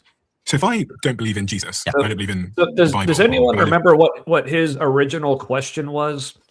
No. No. All I remember is because basically everything that Wes is saying here to me sounds like this is what Christians say when they realize the actual answer sounds really bad. So I need to, It had that vibe, yeah. So, DHP personal, can you put that up? Yeah. So Wes is Canadian. So there's enough. We're not proud. No. It's all your fault, Kip. Damn it. Seriously, I live farther away from him than you do. The perception that you have there is very real.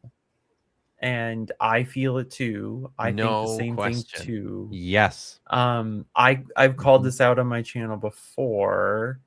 And it's the flexed up, blessed up, and ready to die with Wes Huff. Yeah. It's the idea. Yeah, that's a real. Just call it gay sex and get it over with.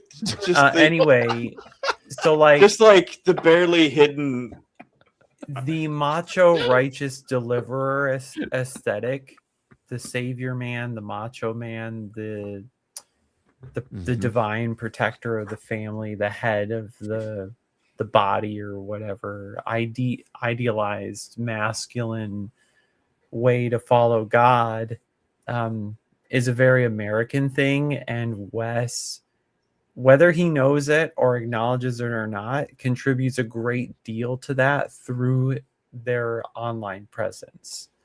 So by maintaining their physique the way they do and putting it forward, if Wes ever puts forward himself as a buff or masculine way to follow God, then that's a problem in itself. But the marriage he has to Crusader merch, quite Jesus. literally, Yeah. is furthering that marriage of those ideas of brute force, conquest, takeover, theological interpretations of what Christian belief and practice and mission looks like, right?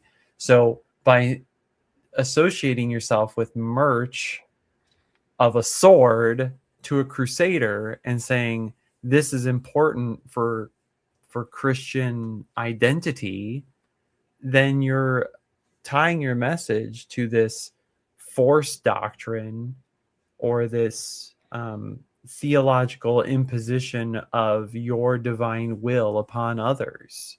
And so Christian nationalists like a Wes Huff because not only does he have a lot of the same ideological commitments that they do, but he's white and looks like them and looks like their ideal. Oops. Not wrong. Holy shit. I'm You're so not wrong. woke. But anyway. Yeah. So I just have to say, John Gooderham, no, because he doesn't live there. So yeah, I don't think it would work. Look, Ice would think it would. rather hump his leg than arrest him. So they probably like him. Yeah, that's true. Mm-hmm. Be like, come live here. Was that too brutal? Oh no. So Just enough. I'll mention again if you guys want we still have lots of time left to hit the super chat goal, but it's like a 10. I have 10 minutes of clips of the new video. If we hit like 10 super chats, I'll show half of it. So yeah. It's good. All right, play button. We're only Jesus. We're never gonna get through this. You're the one with we never were ever going to. It just wasn't happening. A good life. I'm nice to people, charitable, trying to be kind wherever I can be. Yeah. And I don't believe in God. Am I going to hell or heaven as it relates to the scriptures? Well, I don't think if you're living your life rejecting God, God is not going to force you into his presence. So I'm not going to go into heaven. I'm not going to go to heaven then? No. Where am I going to go?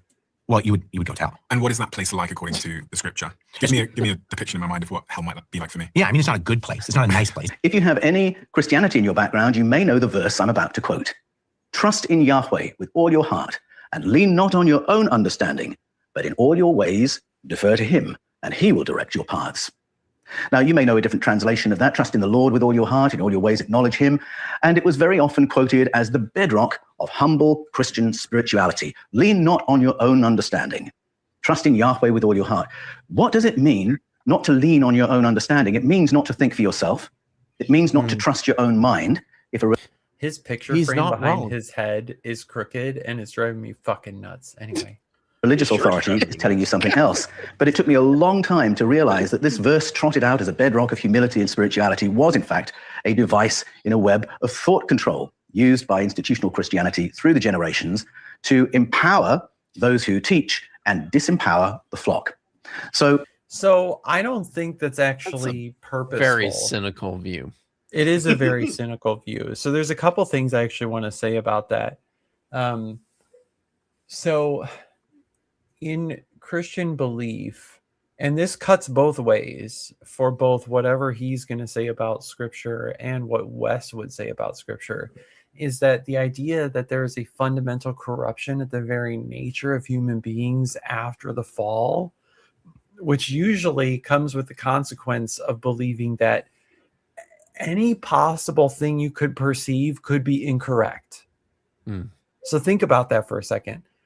The thing that Christians get really mad about atheists for, this idea of global skepticism, like anything you could believe is actually only a provisional claim, right? As Erica Gutsick Gibbon, like everything in science is actually just provisional. It's like subject to revision, right? Which is actually, I think, a pretty rational way to live. But believers, especially like presuppositional or just general Christian believers, are like, everything can't be subject to revision because that could be self-refuting, or you're just skeptical about everything, blah, blah, blah, blah, blah.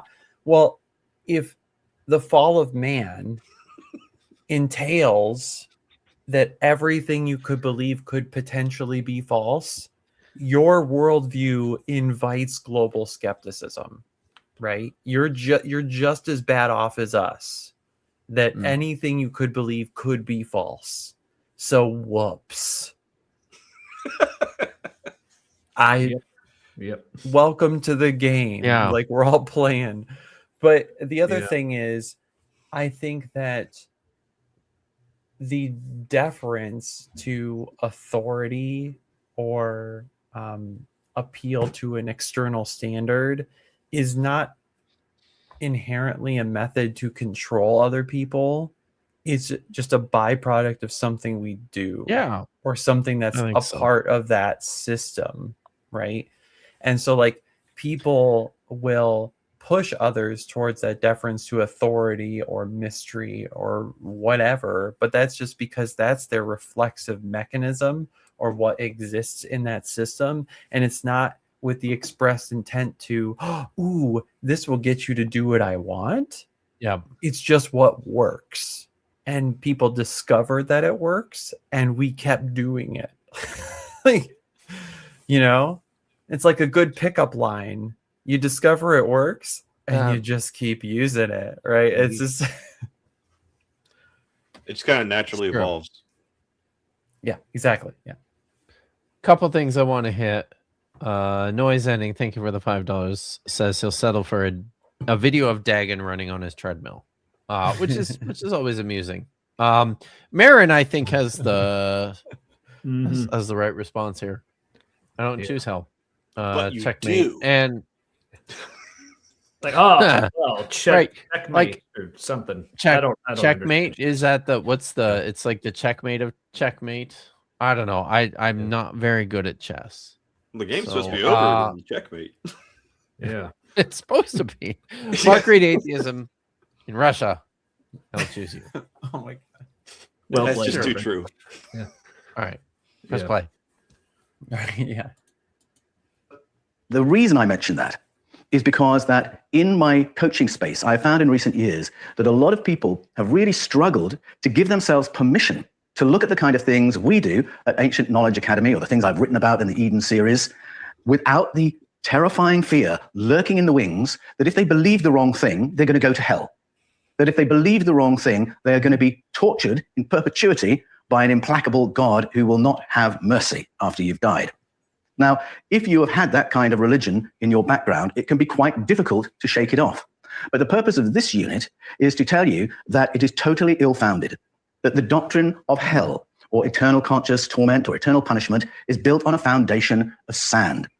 Until you can shake off this background fear, you do not have the freedom to explore. How can you possibly have the creative freedom to explore possibilities if the prospects of getting it wrong mean that you're going to be tortured forever? When I went to theological... That's actually a really that is good. Yeah. Good thing to think about, right? So for people here who still believe or stumble upon this stream, right? You've made it almost 2 hours. Oh my God. Into this content. And you stumble on this. I mean, really think about that, right? That if what you believe is true, you shouldn't fear introspection, you shouldn't fear criticism, right? And so if there are criticisms or contrary beliefs that are out there that stand against yours or in incongruence to yours, like just look at them, right?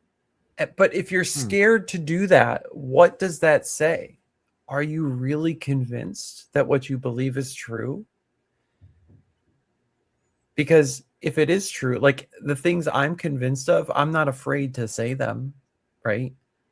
And I'm also not afraid that they could be wrong, right? Because I actually care about what is more probabilistically good for me or true for me to do my next thing, right? And so if it's something different, that's okay. Like that's where I want you to be. If you're listening to this, that's where I want you to be at the end of this discussion or whatever you do with your faith journey, is saying, oh, like if I'm wrong, that's okay. If I'm wrong about hell, that's okay. There you go. Yeah. It's good. Like if you find out you're wrong about something, like why not believe what it can you're hurt right though. about? It can hurt though.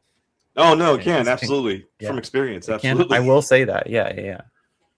Finding out you've been mistaken for a long time and that you've done a lot of things based on your mistakenness for a long time, it can hurt. And so I don't want to diminish how heavy that can feel. Yeah, there can be a lot to deal with and like forgive yourself for. Yes. All right. College, many years ago, it was my personal goal to research hell because I became a believer when I was 17 from a background in atheism. Is he and I that always felt short? that the church's teaching on hell was really... He's tiny. Wow, he really is. He's shorter than I am. I'm sorry. I feel so torture bad. forever. When I went to Cursing on Hell, became a believer when I was many years ago. It was my personal goal to research hell because I became a believer when I was 17 from a background in atheism. Okay, there's at least 1 6-inch step there. So that's fair. Other guys wearing a And I very tall always hat. felt that the church's teaching on hell was really out of kilter with everything else I was picking up about the teaching of Jesus. It is so out of proportion. I mean, an eternal punishment for a finite crime can only be a miscarriage of justice. And if I would feel sorry for someone burning alive forever, then how could a God of love not feel sorry for them? I can't be more compassionate than God, can I? I knew straight away there was something really off about this doctrine. And so I made it my goal to research hell and find out. Hold on a second. I'm interested to hear where he ends up here, because I did a couple of weeks ago. I did 2 streams about this topic, about hell, because poor child star Kirk Cameron had a crisis of faith and got in trouble. Yeah. On the internet, right? Crisis of I think he was going through some growing pains on the issue. Oh, you can say. I have some. I've got to have. I must. Do I have a? Let's see. No, not that one. That was good though. I like that.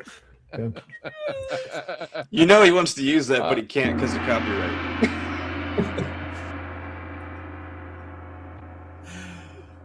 Very ominous. It's like that almost sounded like that joke was terrible. We're about to behead you. But also, ta-da! It was very good. But I was so I'm interested to hear what he says here, because when I did my hell streams, I pointed out a couple of things. In the first place, yes, the teaching on hell is a lot more nuanced certainly in the New Testament than people recognize at a glance. And part of that has to do with the fact that there's different Greek words at play in the text that don't always get translated into English in such a way that you can see that. The other side of this, though, hold on a sec, Nady. The other side of this, though, is that Jesus's teaching is like it's still bad. There's there's destruction. Also, could point out Guard 013 had a fantastic response. Maybe that's touche. Very nice. But yeah, so you know, unregenerate people are destroyed in the last days. They're just eliminated. I believe this is what the New Testament teaches. However, the uncomfortable part of this is that in the interim, it does kind of seem like Jesus is teaching a form of temporary torment until that point. It's like torture until you're destroyed. So I don't know. That still seems bad to me. Not great. Yeah, not great. Sorry, Nitty, you were gonna say something. No, I forgot. It's fine. Oh, faggot. My fault. Oh, so it's not just that this happens too. Good. I would like to say his festive shirt from earlier. I've decided that in my head that's called Peruvian circus. That's the name of that color.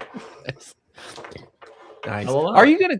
I am just so distracted by his like intensely blue glasses frames. Like these are. Yeah, they're in charge. There's a lot. There's a lot happening on the screen every frame of this video. So yeah, true. I don't know what to do. Okay. Jesus taught, is that really the teaching of the Bible? And I found that it wasn't.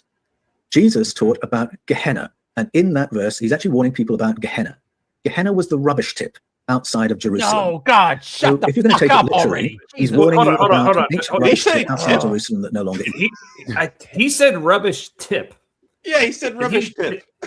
Now, did he? So here's like did he misread or miswrite the word? Are you sure that's what he said? Do we have to back? I'm pretty sure. I heard tip actually. Wow, if two of you heard tip, and I found that it wasn't. Jesus taught about Gehenna, and in that verse, he's actually warning people about Gehenna. Gehenna was the rubbish tip outside of Jerusalem. See? So, just the tip, though. He's all up on that rubbish tip.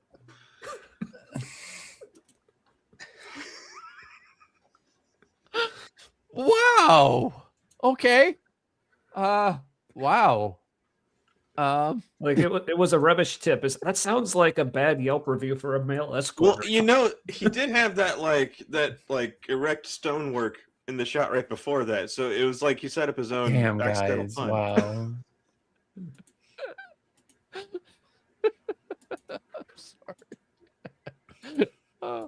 I'm sorry. But okay. But wait. Okay. Let it go for a minute because I have things to say. So if you're going to take it literally, he's warning you about an ancient rubbish tip outside Jerusalem that no longer exists. So for the literalists, there's the literal meaning. But again, he's British thing. It figuratively. He's talking about the trash heap of life. If you've got something that threatens to ruin your life and end you up on the trash heap of life, get rid of it. You don't want to end up there full of regret and remorse, unable to go back and change things. So that's how I take that. Read the Gehenna texts in the New Testament and you'll realize that's what Jesus is on about. He's not warning about eternal conscious torment in hell, which is a monstrous idea. And traditionally, Christians have threatened people all around the world with that, if they're not Orthodox Christians, threatening men, women, and children with that horrific Slipknot. vector. It's not what Jesus taught. Gehenna is a place of ruination, and you should make every effort to avoid it. That is what Jesus was really on about. That's my view. Everybody is going to hell. Hold on a second. So that's a good clip. Now, some people in the chat are correcting / ruining the whole pit tip thing. But, is that really that's a thing? Really? Yeah. So I mean, thank you for the correction. Yeah.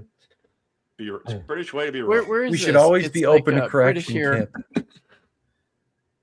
I'll give you all the tip. Is that for real? That's very colonial of you. Oh, it's slang for the dump. Really? Wow. Tip? Really? Okay, so what do dump British it there, people tip think it when over. they hear?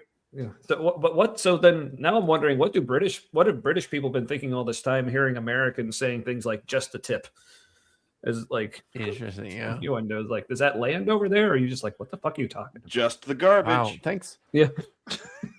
Thanks for the correction. Tap. Sorry, chat. I said tap. His spirit is still here with him. Yeah. It's still here. Bless you, astrophysicist, trenchcoat weasels. And also with you. So,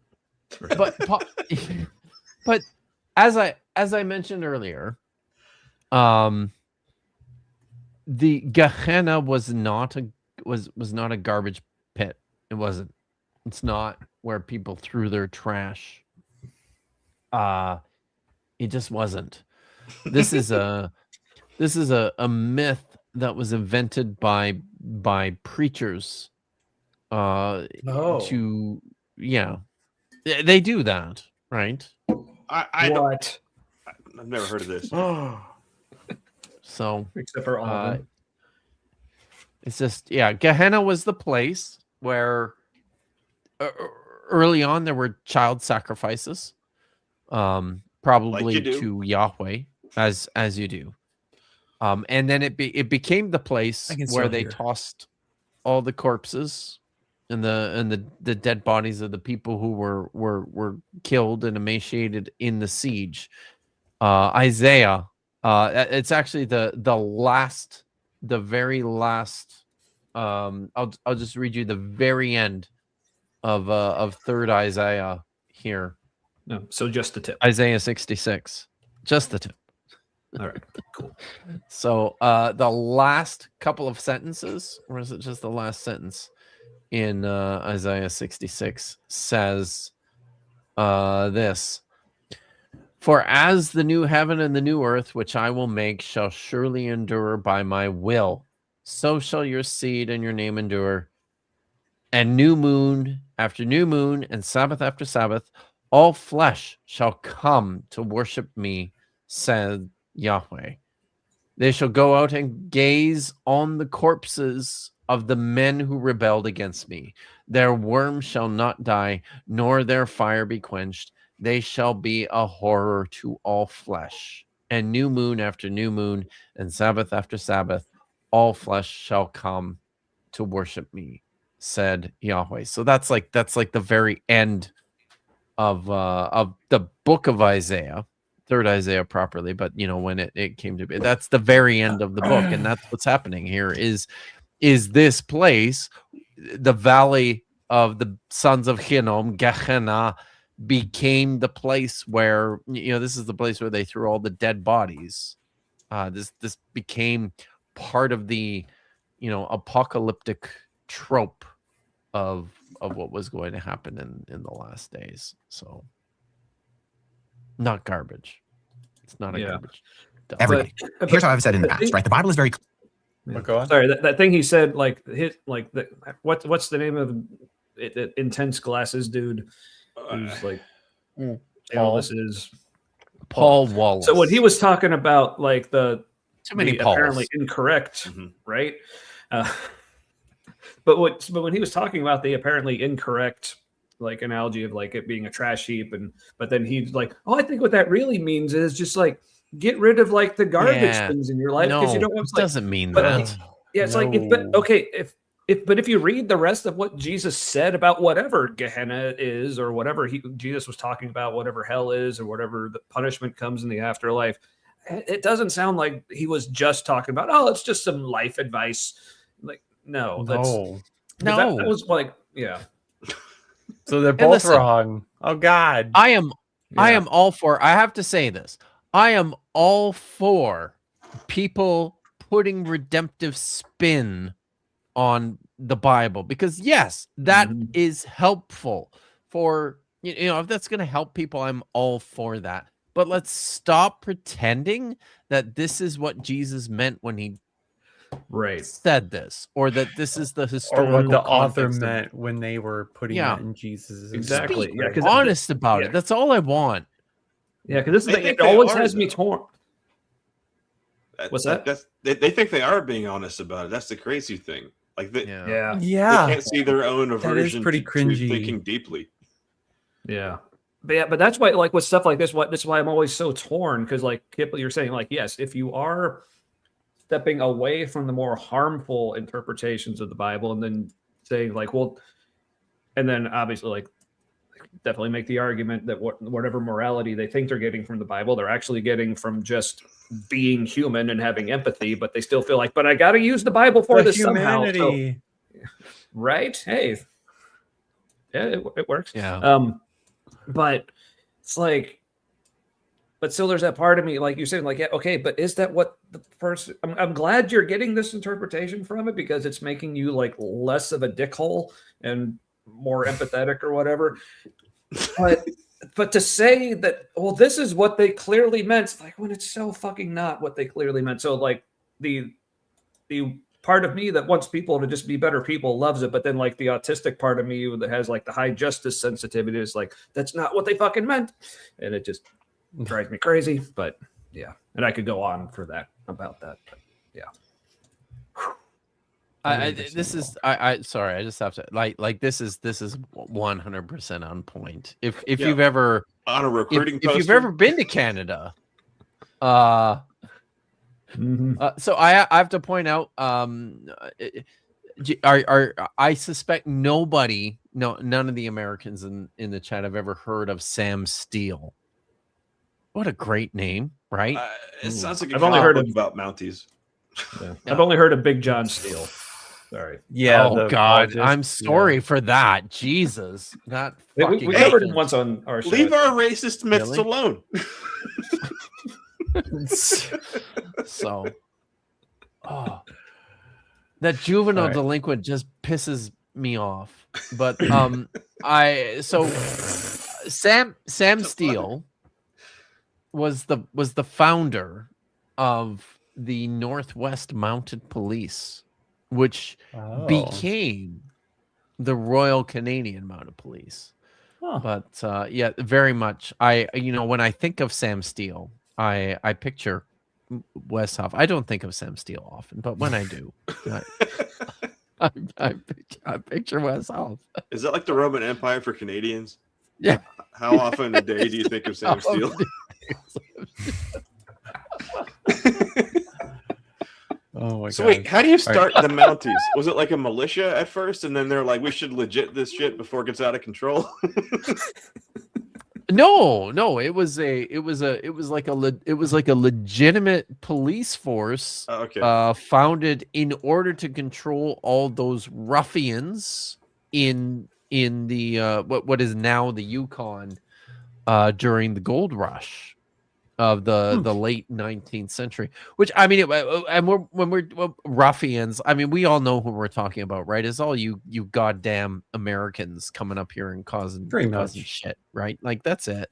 So I'd say by are the bad, way, but you know that one of Trump's ancestors was running a brothel in Yeah, and his Dawson last City name up in was the not UK. Trump.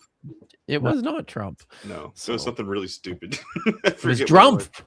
Drumpf. Drumpf? Yeah, yeah. That's right. Yes. Mhm. Which makes complete sense. He's completely a Drumpf. Sam Steele was the Canadian answer to Mr. Drumpf. And honestly, in Live up in to that, the legacy. Yes. Take care of things. Oh, listen, guys. The Detroit Atheist Queen wants a video sneak peek. So have we made it? I will Not everyone. listen. If I get, where am I at here? I know. So there was a bunch of super chats that came in before I started the counter. So we're actually at and there's two going on here at the same time. So we're actually at 12.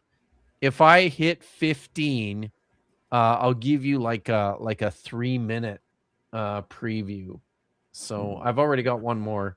Thank you. So it's a amount of Diggin. super chats. It's not a It's not the dollar amount. It's just Okay. no, it's not. It's not a dollar amount. It's just number of super chats.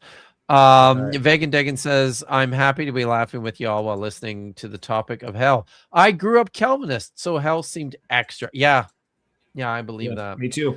So, same with Tommy. Yeah, awesome. Thank you for the. Are you ready? For the support. So yeah, let's press play. Clear. All good people go to heaven. But Jesus said, no one is good but God alone. So if all good people go to heaven, and no one's good but God alone, only God is in heaven.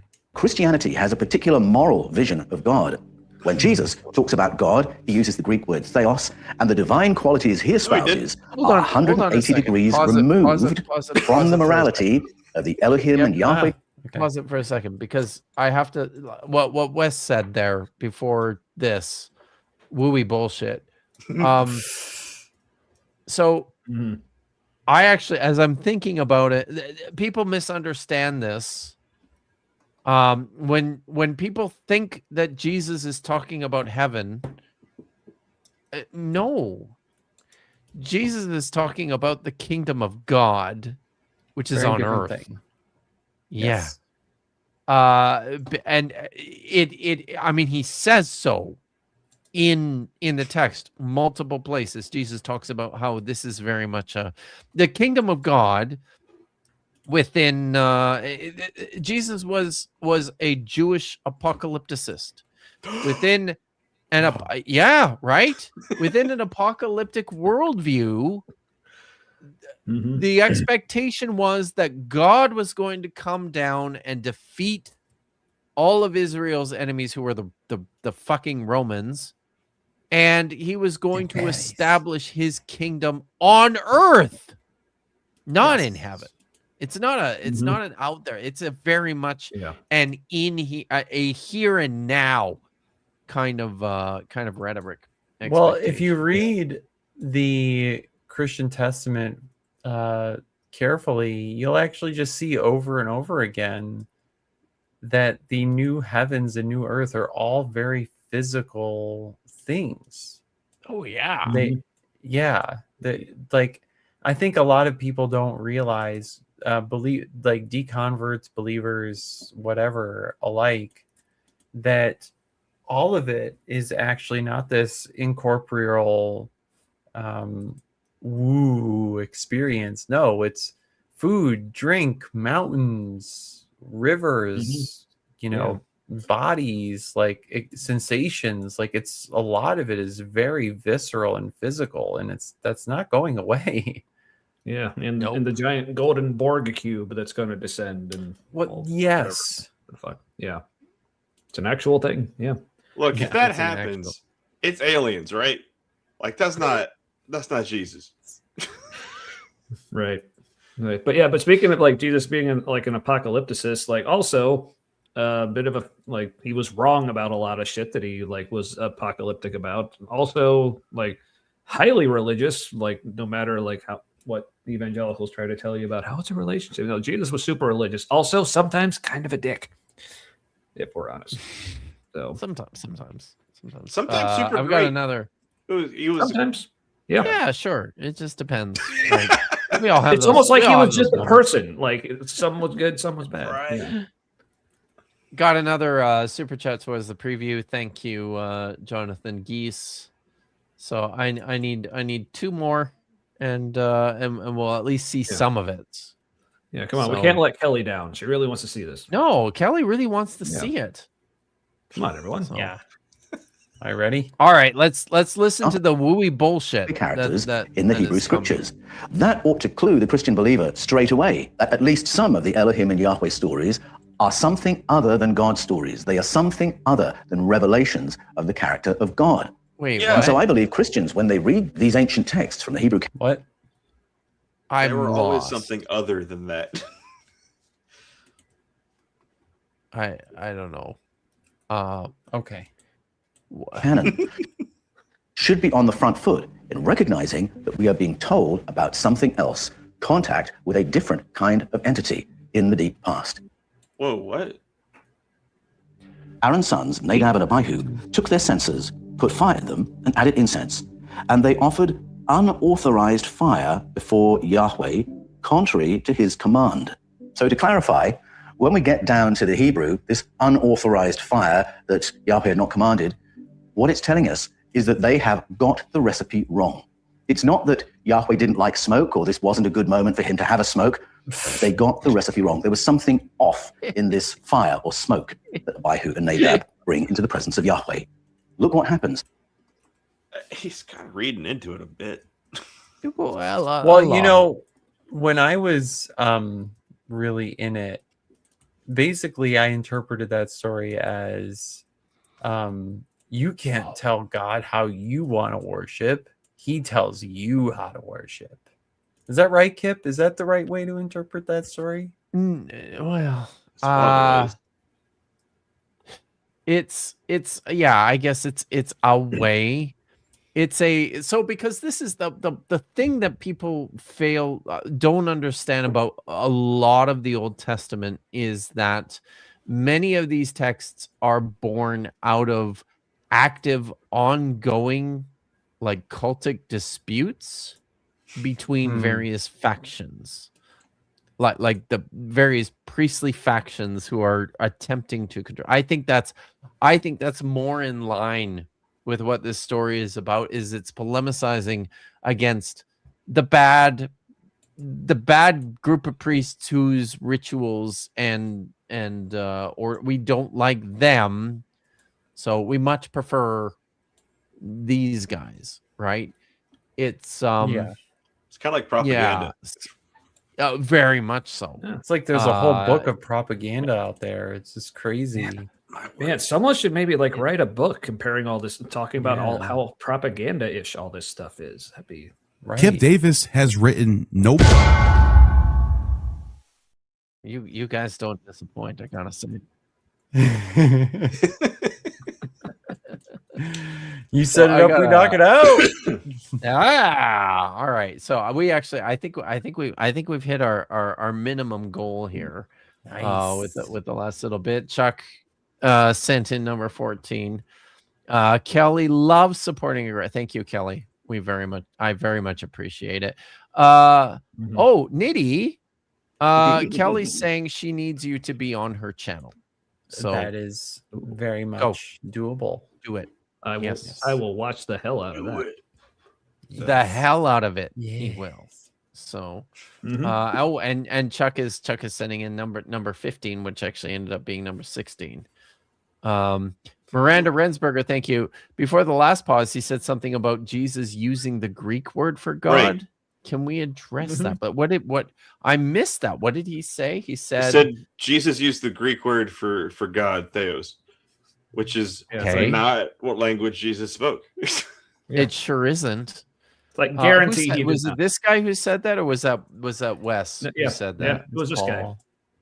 This guy. See, this is the other stupid this is the other stupid irritating thing about this, and I encounter this so much.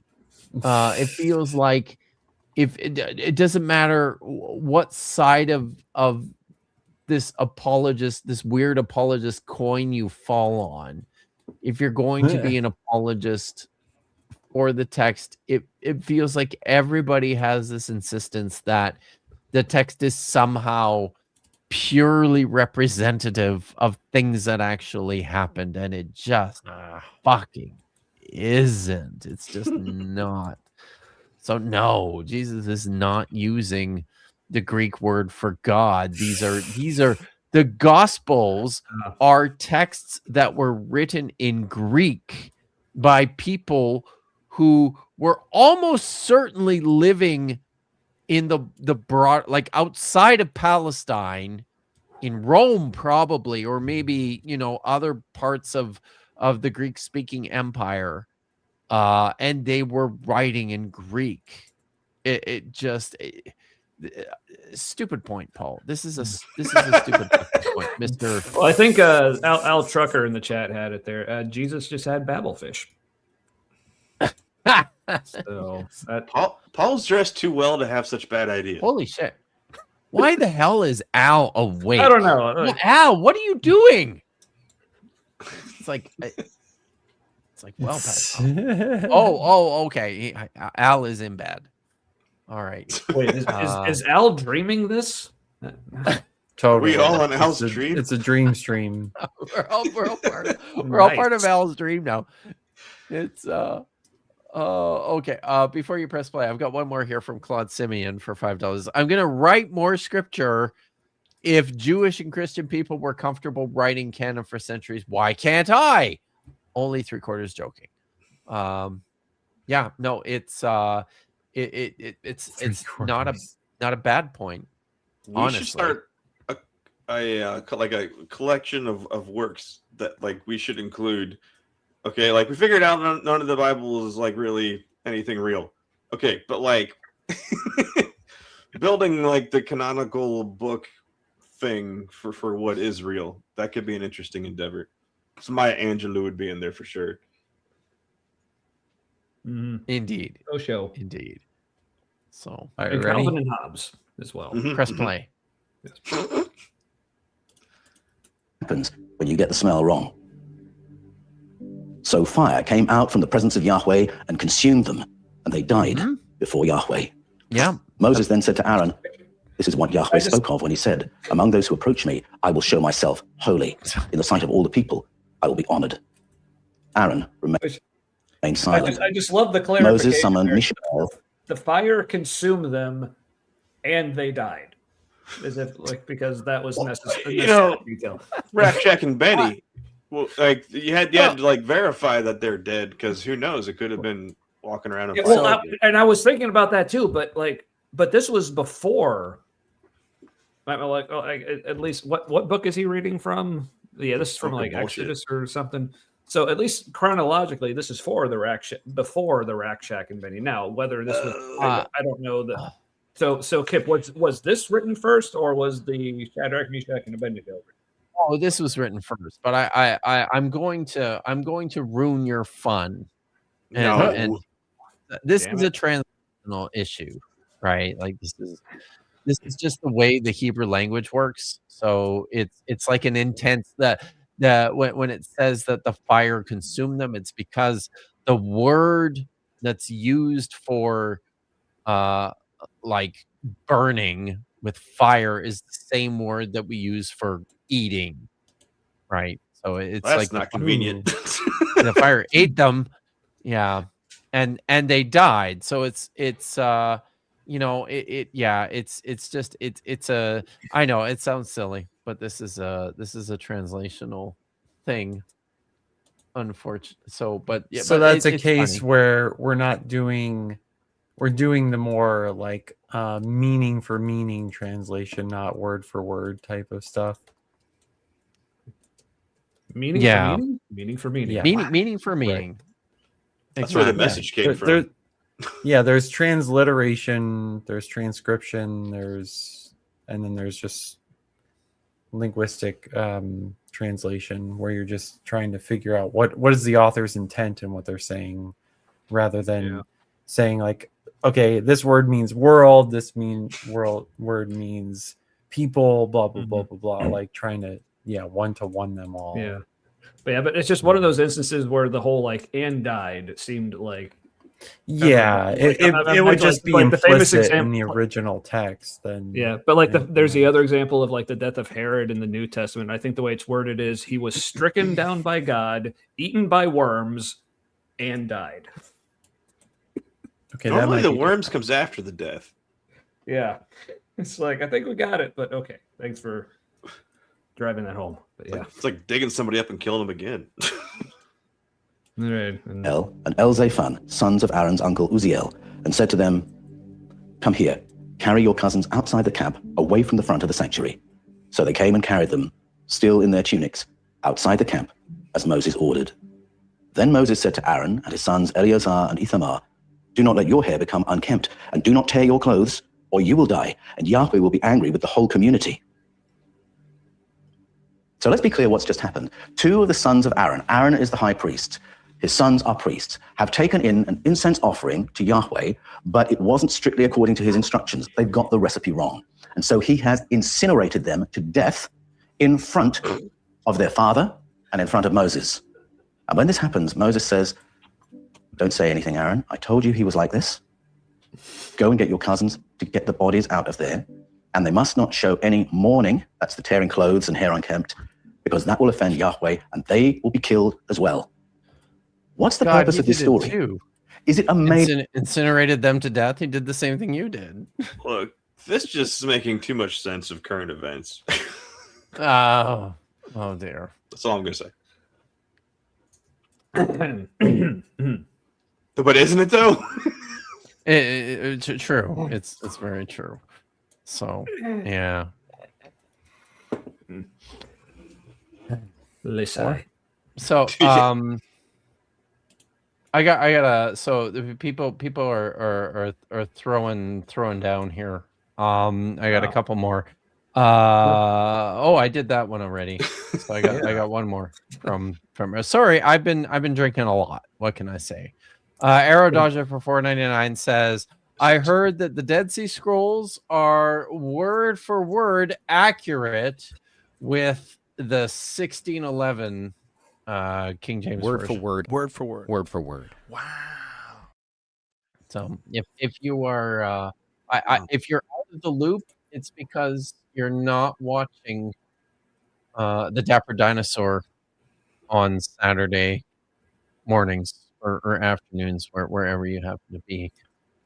Where we are Vish and I are hanging out with the fucking selfish dinosaur right now, and reviewing a set of at least one video for now, I guess, from a group of guys who are, I'm not kidding, convinced that the 1611 King James version was the original version of the Bible that, With was the these and thous. with the these and the thous. Yes, exactly.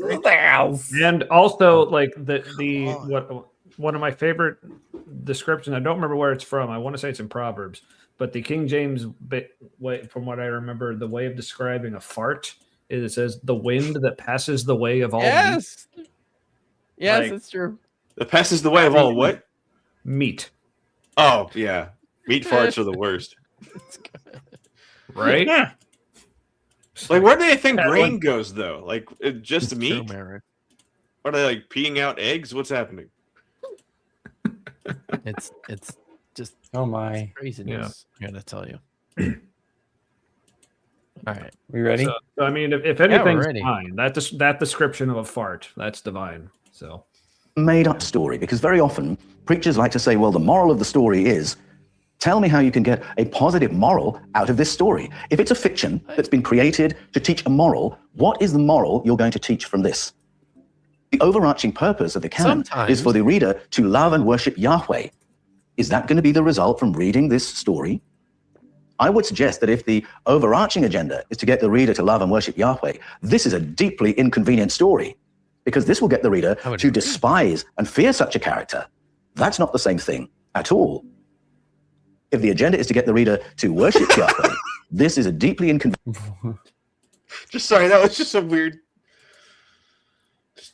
The priest superhero costume. Super priest. Right. But correct me if I'm wrong, but this sounds an awful lot like imposing quite anachronistically, if I may use a big word to make me sound intelligent. Oh, very good. Like modern views of like, well, this is what I think it would mean to love and worship God or Yahweh. So if this turns me off, clearly this would, like, this reading of this passage would make these people back then like not worship it. But to me, it's like, I don't know. To me, like, might that be a reason? Like, just for like a. Yeah, that's great. Okay, I guess I'm right. Cool. No, Thank you. Absolutely. No, you're on point here. I was going to say this is presuming that the text is about, making you want to align, about appealing to the beneficence of, and not all the texts are doing the same thing, right? Like, they're just not. It's a collection. It's a collection of a whole bunch of different kinds of texts, and they're doing different things. Yeah, because it's like what we were talking about earlier about like what does the person who is actually writing this stuff down, what are they actually getting at? So for us coming at it with like, well, to me, this doesn't make me love God anymore, so they clearly must mean something else. Like, no. Exactly. They don't clearly must mean something else because I don't like what they're saying. Like, God, It's kind of like oh, my brain. Brain. It's kind of like, how would we know that the women at the tomb was embarrassing, right? Would it have been embarrassing back then? No. Yeah. No, The other remotely. thing about that is like because they always talk about that old a woman's testimony in court was worth like $500,000. Okay, but the story them is women's are dumb. Yeah, the story wasn't talking about court testimony. It was just talking about a person saying Life. Fucking life. It's like I mean like yeah, because in order for that to actually fit the criterion of embarrassment, you have to actually demonstrate that it was actually embarrassing, which, to my knowledge, no one actually has. So yeah.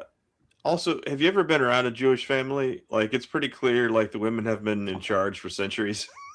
That's fine. Yes, and just like the social structure of everything, Yeah. for sure. So in regular life, like what they said was probably at least equally important. Yeah. Plus, also, wasn't it the woman's job to be at the tomb to like do the Exactly. spices and Yes. everything? Anyway, They're the ones who do and the to me, who it do seems that like shit. Yeah, so to me, it would seem like saying that the men were there to do that. That would be the weird. That would be Like, that would be weird. suspect. Also, yeah, Yeah. you know what? Reading that back and So. thinking about that, even without us critiquing it now, I would almost automatically think that's weird. That the men are that if are they were prepared- that are going if to it was go just- look after the body. Yes. Yeah. Also, like it's but just also, strange. maybe if you added the qualifier slave men, Oh. you know, Maybe. but Thank you, BS. So the Rio Melly really wants me, I feel like, to do this. Univocal voice. And I'll because I appreciate it so much, I'll do it twice. Univocal voice. Look, it turned him on a little bit to say it that way, didn't it? Look at the way he says it. All right. Just a little. Yeah. Like, he definitely at least had a semi off camera there. So, just Oh, women be spicy, right? Am I right? Oh, and misogynistic joke about being in the kitchen and making food, but I don't want to go there. But well, something you're around the spices. spices, Yeah. What's a little body meat? Wait, what? What now? I think we should press play. I think we like, should what's press play happening? too. Inconvenient It's getting story that would worse, have been whatever better it is. left out. So we have to ask, why has it been included? If it's not a story that results in a positive religious imperative, if it's not a story that results in a positive moral lesson, I would suggest it's an inconvenient story that's been included because it couldn't be. Hold on. If it's not a story that was included for one of those two things, I would suggest it's another thing. right, because wow, it's like apparently, and I've heard about this, and I know this sounds crazy, but I've heard there are more than two things. There you go with your thinking again. I know. There are multiple things. There just is. There's a. But also, You mean like, there's more what than if one it reason? but also, even if it is just two reasons, like to get a moral lesson, like Kip, like, is it again, like, honest question here? Given like that time, that all that context and everything, was it a valid moral lesson to say, hey, when God says do a thing, you better fucking do it? No, that was a thing. Yeah. Yeah. So again, but to this guy, that doesn't sound like a good moral lesson. So therefore, that can't be it. But for yeah. So Triceratops is very passively aggressively telling telling us to press the goddamn play Well, button. but here's the thing, like Rid of. what I'm hearing In is other every words, time it someone was a tells us part to of the press the play cultural. button is they're telling us that this guy is more interesting than us. And honestly, that kind of hurts a little bit. This is what I live with on a day-to-day basis. I know you guys everybody tunes in just to hear you prattle on for, but people watch this show to see the videos. That's why. I think on our show, I think Matt put it best. Like, is the tangent the premise? Yes. Yes. So anyway, Cultural memory. Get on that, with though it. inconvenient, had to be included because it was known. If that's the case, then it's a memory of something that is not God. Now, someone might say, but wait a minute, I believe Yahweh is God. And certainly, there are passages in the Hebrew scriptures where the word Yahweh seems to be used in that way, when Yahweh is the ideation of the creator of the cosmos, when Yahweh is the recipient of worship. All sorts of grandiose and transcendent things are said about Yahweh. But I'm talking about these passages where Yahweh is an active player in the story, because in this story, Yahweh does something. He incinerates people who've got the smell wrong. So where's the religious imperative from that? Where is the positive moral from that? And Yahweh is not the only Elohim who needs these smells. If we read the story of Bel and the dragon, which is a suffix to the book of Daniel in the Hebrew scriptures, we see there that Elohim also needs the same smells of burnt oxen and burnt sheep. They're clearly made of the same stock. So I would suggest that there is no Zitz im Leben for this as a moral tale or as a story bringing a religious imperative. Okay. Bible scholars talk about the redaction of the Bible. Are you guys familiar with that term? No. Zitz im Leben. Yeah, I was actually about to ask. I know I've heard it before, but I don't remember what it means. Yeah, even though I did study German for a little bit in college. But. Something to love. It's definitely German. But the Yeah. only people who understand this term are people who've gone to seminary. I never went to seminary, by the way. But I have Famously. taught. Famous. You didn't have to tell me, but okay. I feel like I have to keep saying it. What can I say? I have taught at seminary. It's a theological term. It literally means like setting in life. And this is the term that is used within like biblical critical scholarship for the situation in which a text was written or broadcasted, like rehearsed, spoken to the people, right? So that's what that is. But yeah, that's how you spell it. It's a So yeah, dative tense. Yes, it's not the dative tense. Bible being organized by Yahwist, Elohist, Deuteronomist, and priestly authors. And they talk about the agendas reflected by these different layers of redaction. And so they say some of the editors, they've written this, they presented this story in a way that will endorse the kingship, the monarchy, the Jewish monarchy, or they've written this in a way that endorses the Deuteronomistic laws, or they've written this in a way that authenticates the priesthood. This story doesn't do any of those things. It is a picture of a terrifying, it so monstrous being. fucking does. What are you talking about? What? Yeah, what? But the British man says no. Yeah, like but Kip, he said it emphatically though. Yeah, very confidently, like an apologist. I'm just gonna say it again. I'm looking at the screen, and all I can see are a pair of glasses. Is there anything else there? Also, how many rooms are in his house? He's been in a bunch of different rooms. It's like every room of his house. Like honestly, like with like how like changing and distracting his background is, like honestly, I'm longing for another AI video at this point. Like that seemed more coherent. He feels AI. He does. He does feel. The model's and not you stable are- between renders. Yeah. And you are right, Brandon Runyon. You are right. It's true. But you know, I mean, he and I have met. He's It's so funny. About 4 feet tall, right? Yeah, he's not a big Who's guy. taller, him or Wes? Still kicked your ass.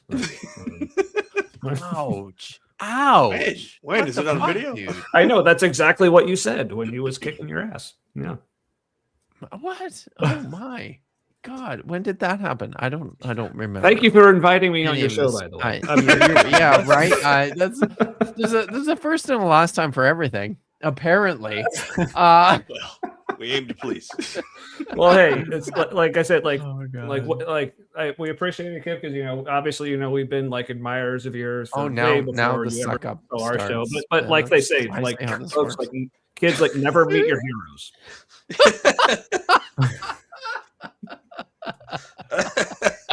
All right. I'm pretty sure the drugs did me in after my back surgery, and I just haven't woken up, and this is all a dream. Kip loves you. we love Kip. Everything's fine. It's all good. It's all good, you guys. All right. We've hit our super chat goal. By the way, I'm happy about that. So we'll get to watch a good chunk of the preview. And yes, Nitty is frozen. I have noticed that. I didn't want to say anything, so I'm glad you did, Marin. I was because wondering why his didn't mouth want to. wasn't moving or much of anything else. Nothing At least else it's not like at a all. super awkward pose. It's just it's not. But he looks happy. At least he's very. Oh, look there you. We fixed it. Am I good now? There's movement. You're good. You're good. Okay. That's weird. Press the play button. Being who will incinerate people without mercy, without forgiveness, without warning, because they got the smell wrong. So I suggest this is an inconvenient story that's been included simply because it is part of the cultural memory. It has to be included, and it doesn't serve the monotheistic purpose of the canon as a whole. If you hold the view that Yahweh is God, and if to maintain that view, you find you have to call evil things good, that should be your clue to hit the pause button and think again. If you're having to justify things you know to be evil and wicked to maintain that theology, there must be something wrong with that theology, mustn't there? So let's have a look at another example. I'm just going to say it's a good thing we're not listening to him and pressing the pause button all the goddamn time. Because we never get through this video. But how doesn't he see that he's cherry picking, like what makes him comfortable and what doesn't, and explaining it away based on his own comfort? Yeah, this is this is kind of the way things work. You guys are going to be on Marin's show on Tuesday, I think, aren't you? Yeah. Paul did smell wrong. There's no way he smelled right. I mean, she'll still have us after this. So it's true. So, I think Nitty's frozen again. But, what? Yes, yeah. Now you know what? We have to talk about it, and then you unfreeze. Apparently, that's weird. Nitty's not real unless we talk about him. Do you know, do you know that sometimes I literally just get locked in expressions? Like right some now? people. But usually your lips move when you talk. Right. Oh, is it that bad? Really? Right now. Unless wait a minute. Maybe hold on. Maybe it's unless they're a person who's really into the fashion industry and is obsessed with shoes. You never see feet or shoes on a ghost. Nitty, can we? I can't see feet, so I'm just like I am not sure at this point. Yeah. Also, just so what is wrong with that guy? just so everyone knows. Oh, hey, look! Wow, that's the first time that's ever happened on this show, or anywhere on the internet. I blinked and missed it. I just showed off my foot. He showed off his foot. I'm not a Why?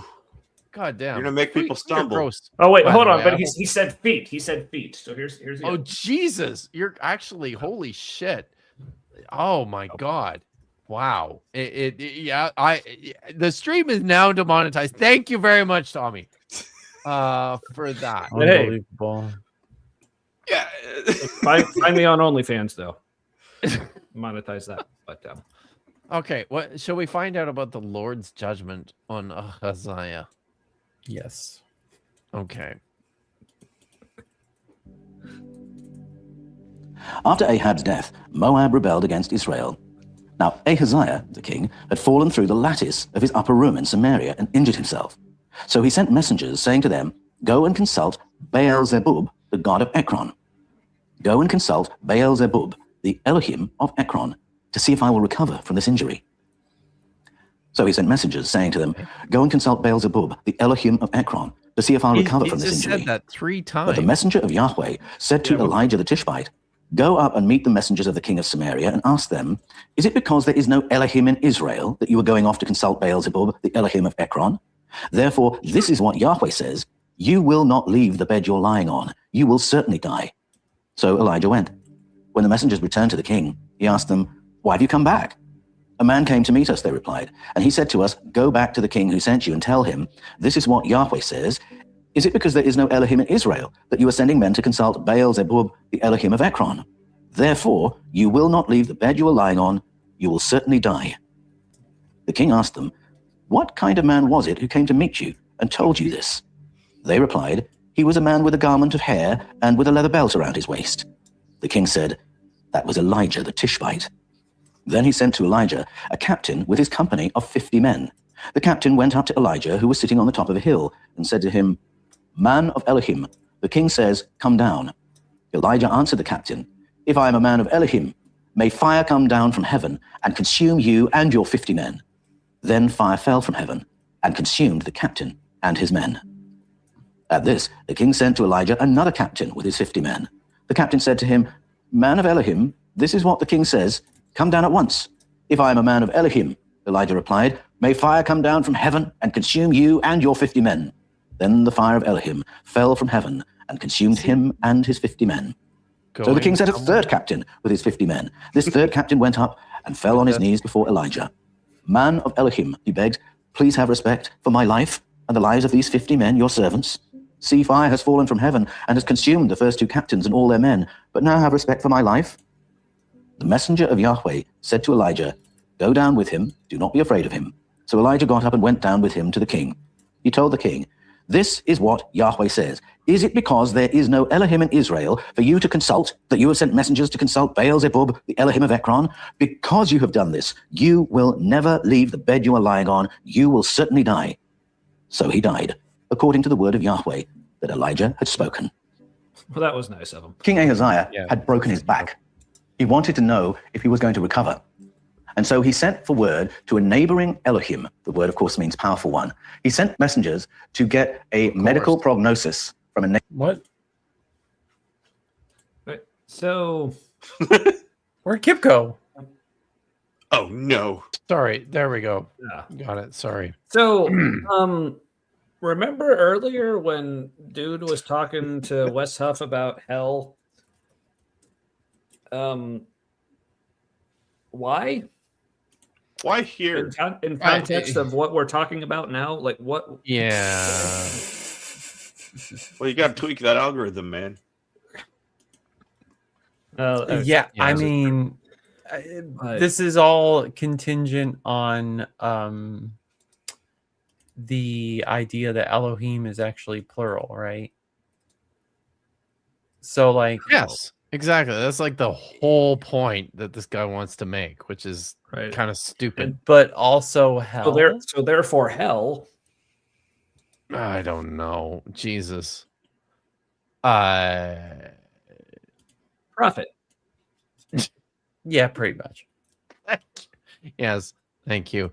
So we've been going for all like 2. I know this is, you guys are just getting warmed up, but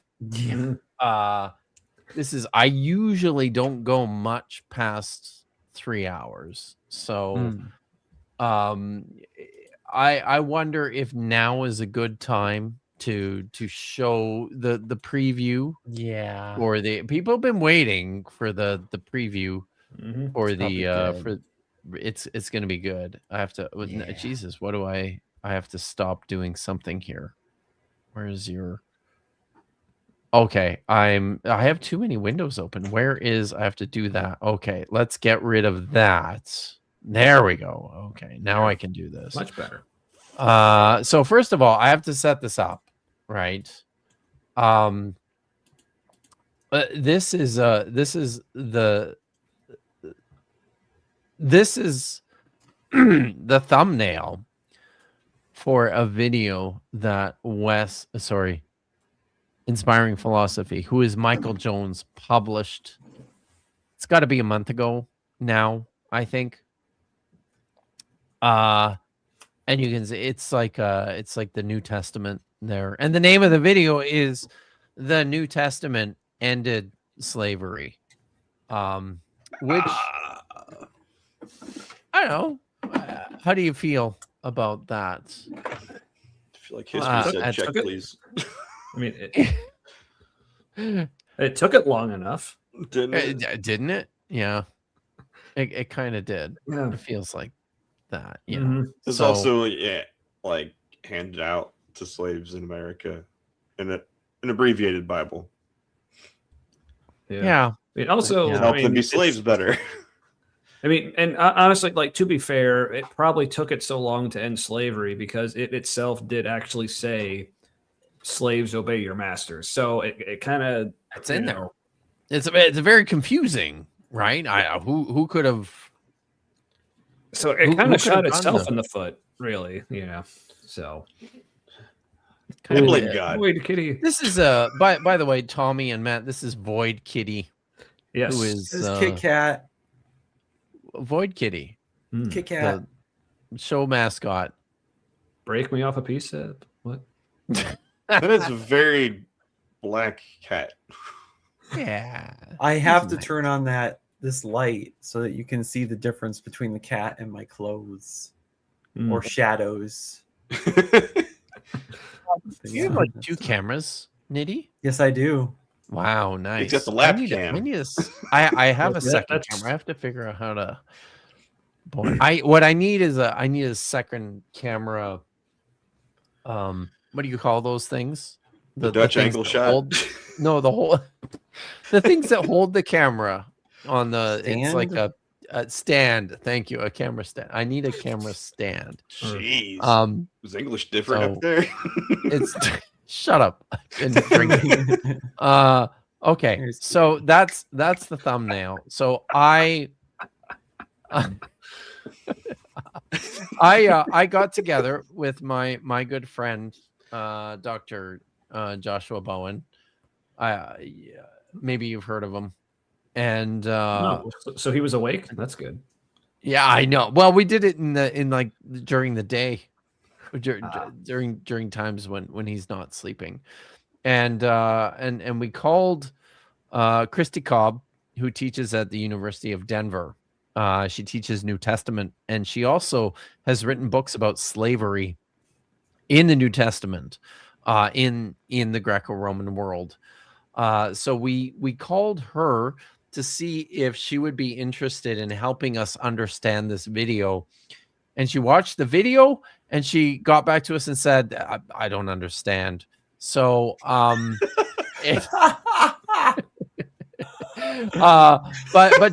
she helped us a lot to understand at least the New Testament and this question of the New Testament and slavery.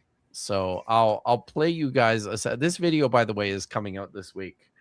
So I'll play you a sample. I don't know how I should be thinking about that, Christy, but like I picture the Neo-Assyrian king coming down at the Akitu festival and like giving his like scepter and his accoutrement to the priest of Marduk, who slaps him in the face.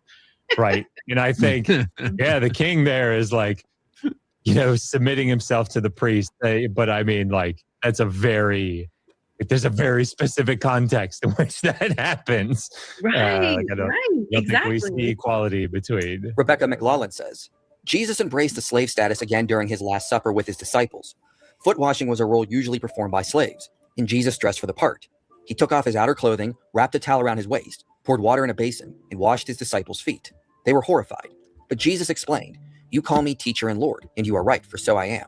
If I then, your Lord and teacher, have washed your feet, you also ought to wash one another's feet." Paul says this explicitly in Philippians 2. Jesus took the form of a slave when he came to us. So as Christians, slaves are our model of behavior, not masters. We see early Christian leaders like James, Jude, and Paul refer to themselves as slaves. Paul also refers to others as his fellow slaves of the Lord and says we are all slaves of Christ. This language implies two things. First, it can be a good thing to be a slave. It's not a position to be despised. I'm just thinking about that. It can be a good thing to be a slave. Yeah. It's not something to be despised. I know he doesn't mean it that way, but I threw up a little in my mouth. Doesn't Yeah, no, I know. I hope Mike. it's the intent, but I do think that we've got to pause there to say that's a problem, right?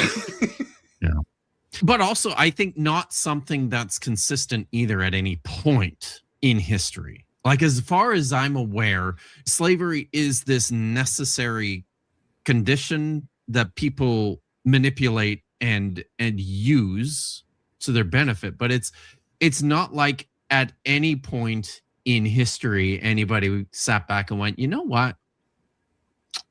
I think I'd really like to be a slave. Right. Like it's just universally regarded as a bad situation to be in. But also, if our master is Jesus, how could any Christian belong to a second master on earth? It logically follows, if all are meant to serve God and serve others, there is no room for earthly masters in the Christian church. All already belong to God as his, and so it makes no sense for us to belong to another. Paul in 1 Corinthians 6 even goes so far as to say that we were purchased by God. So you were bought with a price, so glorify God in your body. However, in the letter to Philemon, Paul doesn't refer to Onesimus as a slave, but as a son and faithful and beloved brother. This is a crucial letter for understanding Paul's view on slavery. Onesimus is the legal slave of Philemon, but he ran away and found his way to Paul.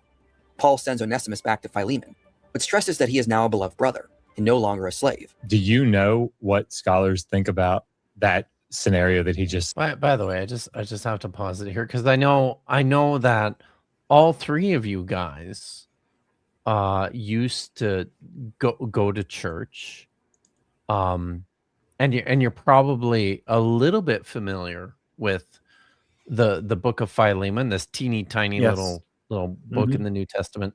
What were you told that the book of Philemon is all about? I didn't hear about it until later because I grew up Catholic. We didn't talk about. Oh, you didn't talk about that one. No.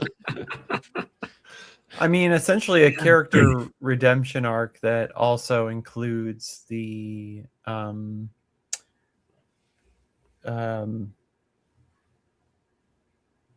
foundation or the rationale or the example for manumission in the New Testament, right? That there was this guy who was a shit slave, so he ran away, and is somehow totally not fictionally named useful, right? Right. Yes. Yeah, totally not fictionally named the word useful when he had been useless. Yeah, and then he is reappropriated to be useful when he becomes a follower of Jesus. And not only that, sent back by Paul to this other guy, which,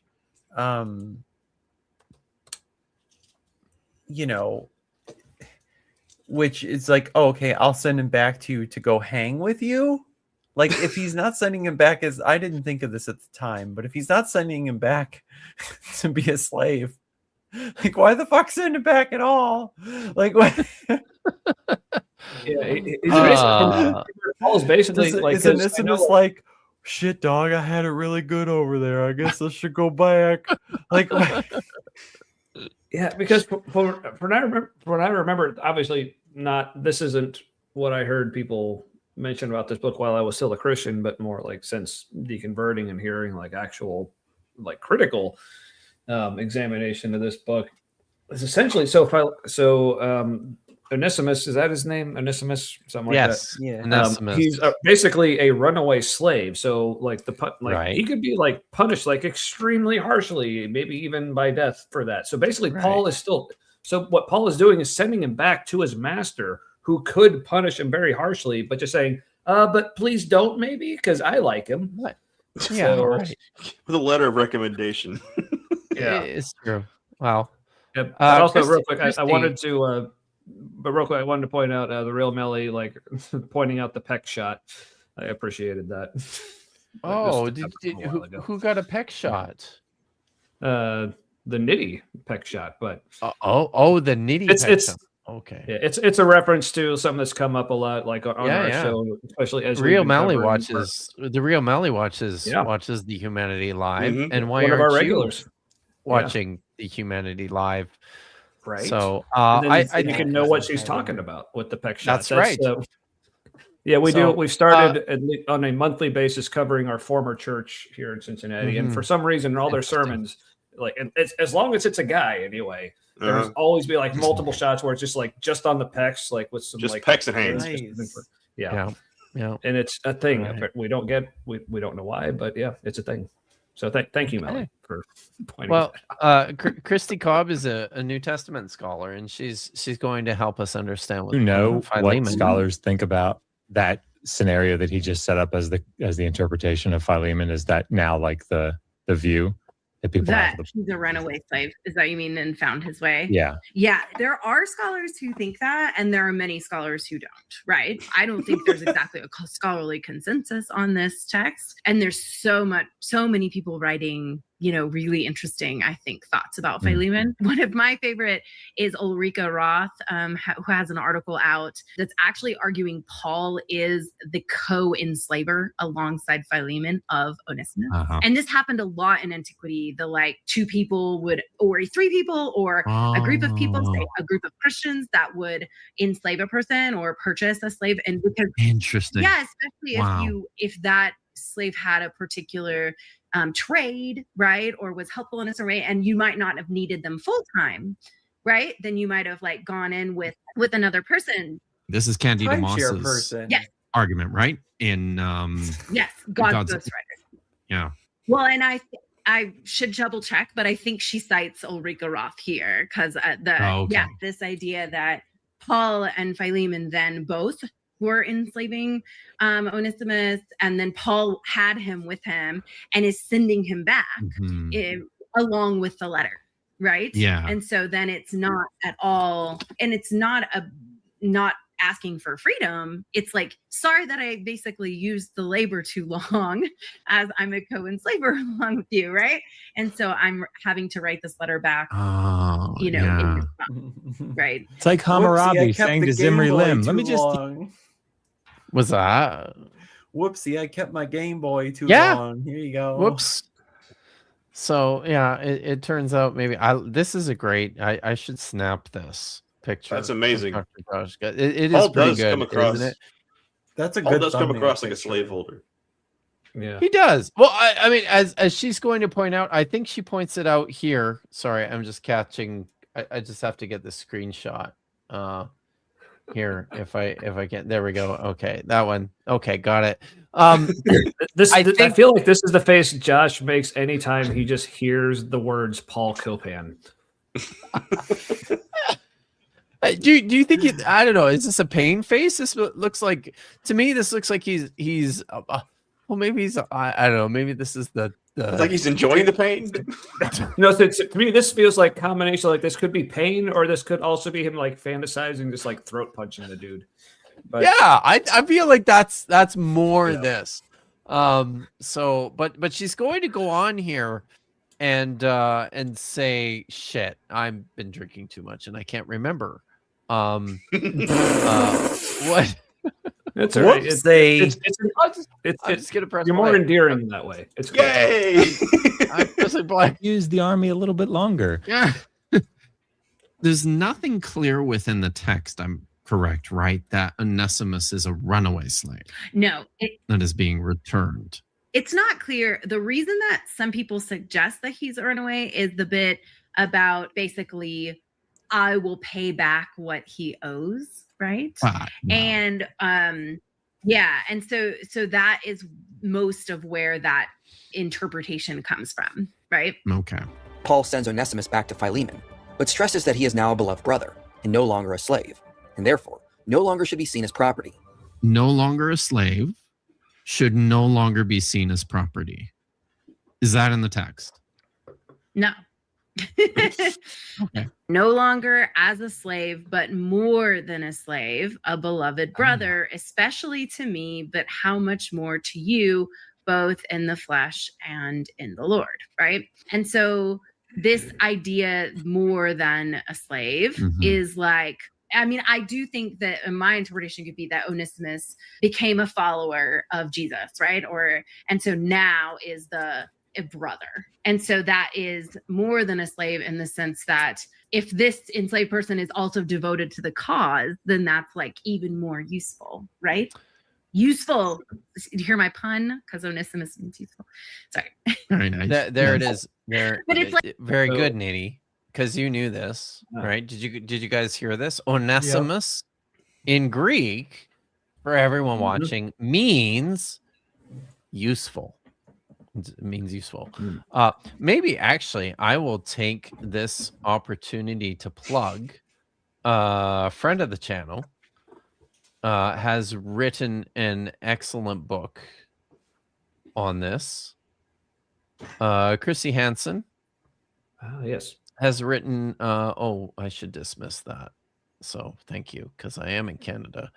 The Empty Prison Cell, The Authenticity of Philemon Reconsidered, by Chrissy Hansen. Do not pay attention to the rating, because that's just angry evangelicals who are pissed at Chrissy for being like a brilliant transgender scholar who, you know, just tells it like it is. So the author, Chrissy is making the argument that the Book of Philemon, which is famously considered one of the 7 authentic Pauline epistles, she makes a very strong argument that it's actually not, that it's actually another one of the forged letters of Paul. And this is part of it. Part of the argument is that how convenient for Onesimus that his name means useful, which is, isn't it though? Right. Yeah, very convenient. Which is part of Paul's entire argument in this this epistle. So we love Chrissy here, and I'm happy to promote her stuff at every opportunity, because she does really good work. Yeah, so it's good shit. Yeah. But it's like, it's okay. So, you know, I mean, there are some scholars who do argue this means freedom, and it could mean freedom, but I think it means I'm handing him back to you as a follower, a part of the house church, part of the community. This feeds into another question I have. When I read things like a bunch of the text that Michael put on the screen before getting to Philemon, and then reading into Philemon here, and then reading Galatians 3:28 when we get to it here short. Maybe I'll just hold off until we get to Galatians 3:28. But I'll say this now.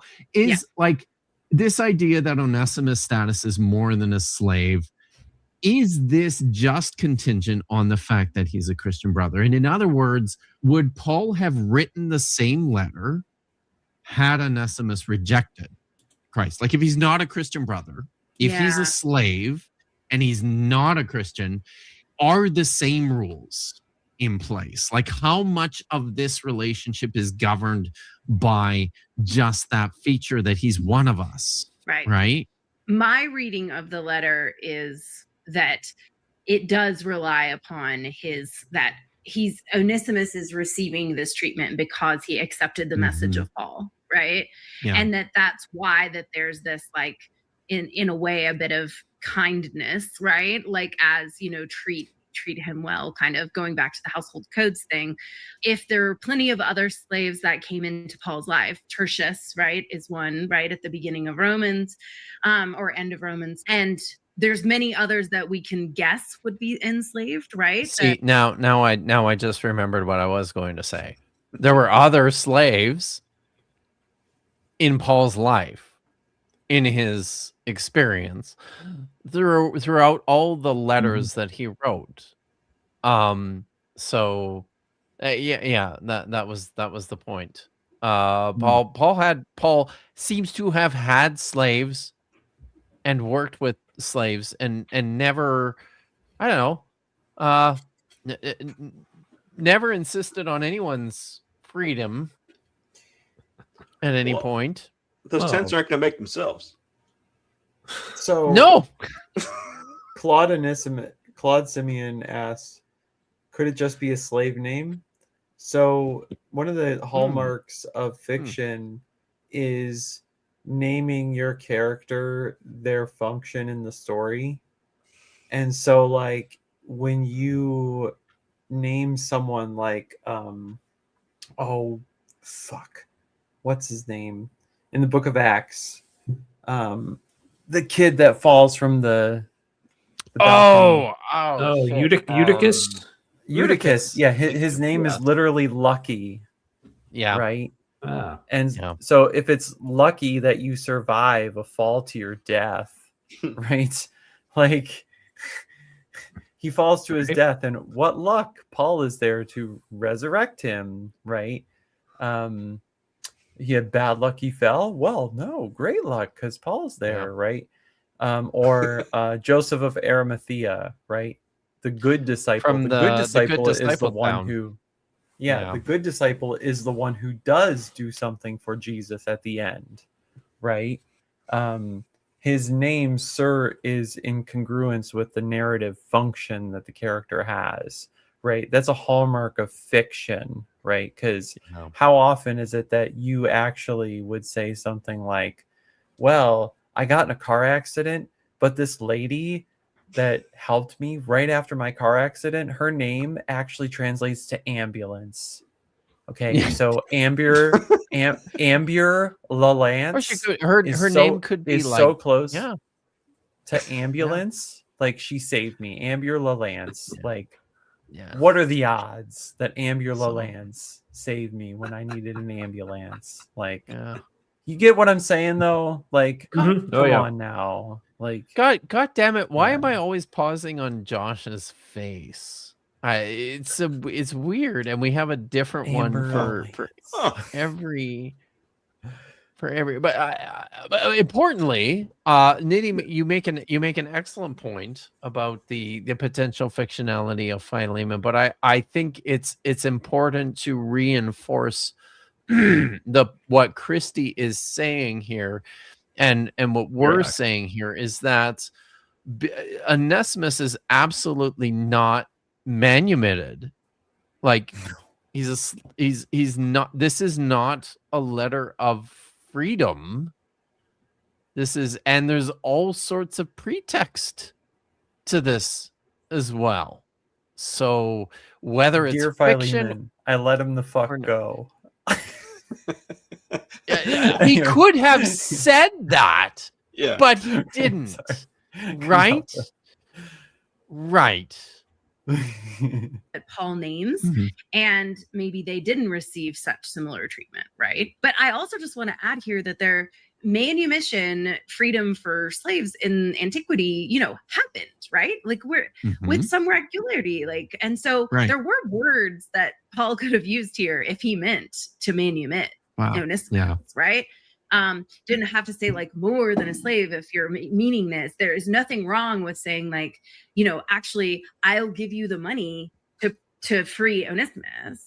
Like that happened in antiquity and happened often. Yeah, right. And those words aren't here. Do you know what I mean? Like that. Yeah. Yes. He could have said he's now free. Right. He is a free person because I've paid for his freedom. Right. More than a slave does not. It doesn't on its face mean that. Right. Right? It does not. Like mega slave. Mark J. Keown Yeah, says, it's like super slave. translated no longer, suggests not beyond his time. It's like, I kept him late, but I'm sending him back more than a slave. Yeah, because like you notice, like every every scripture that apologists try to use and say, "Oh, see, this is why the Bible is clearly against slavery." Like it never explicitly says slavery bad. It's like, well, it's always, well, if you read it this way, or if you remember this other completely unrelated verse in this completely different book that was written hundreds of years apart from this, then it's like, it's crazy. It's desperate, is what it is. It's desperate. Yeah, so maybe this is why it took Christianity like over absolute. like almost 2,000 years to realize, oh, the Bible does say slavery's bad. Oh, duh. I'm like, exactly. What took us so long? Exactly. Yeah. But it's clear that and suggest Onesimus' manumission. He is to be taken back. What was that? Sorry, man. It's clear that different treatment for believers versus non-believers. Yes, has been exactly since like the beginning. Yeah. Oh yeah, for sure. Dulon. Hyper here carrying the sense of over and above, beyond, more than. Similarly, more than a slave suggests a status above that of a slave. Murray J. Harris points out, although Paul accepts but does not endorse slavery as an existing social condition and as a legal fact, he emphasizes Onesimus' higher identity as a Christian brother and sets the master-slave relationship on a new footing, and so ultimately undermines the institution of slavery. This contrasts with dominant views of the ancient world. For instance, Aristotle defined a slave as a living tool, just as a tool is an inanimate slave. The theology of the letter to Philemon undermines slavery completely. If slaves must be treated as brothers and equals, it means no man can truly ever be property. Also important is Paul's radical claim of Galatians 3:28. There is neither Jew nor Greek, there is neither free nor slave, there is neither male nor female, for you are all one in Christ. And Paul makes similar statements in 1 Corinthians 12 and Colossians 3. Combining these verses with the letter to Philemon, we see a strong call for equality. No one is property of another. All must see themselves as equal before Christ. Shelley Matthews says, Galatians 3:28 has long been the locus classicus for those arguing that the early Jesus followers were part of a movement with egalitarian impulses. It is widely acknowledged among biblical scholars that 3:28 is not an original insight of the apostle. I've said this before, but like with Galatians 3:28, right? It's pretty clear, like Paul is not talking about reorganizing society by and large, right? And the other thing is that context, the thing that, you know, other people often get yelled at for not observing.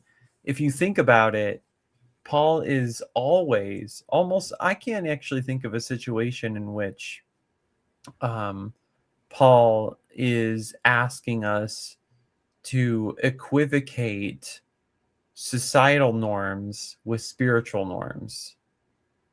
Can you ever think of an example where Paul wants spiritual norms to be the same as societal norms?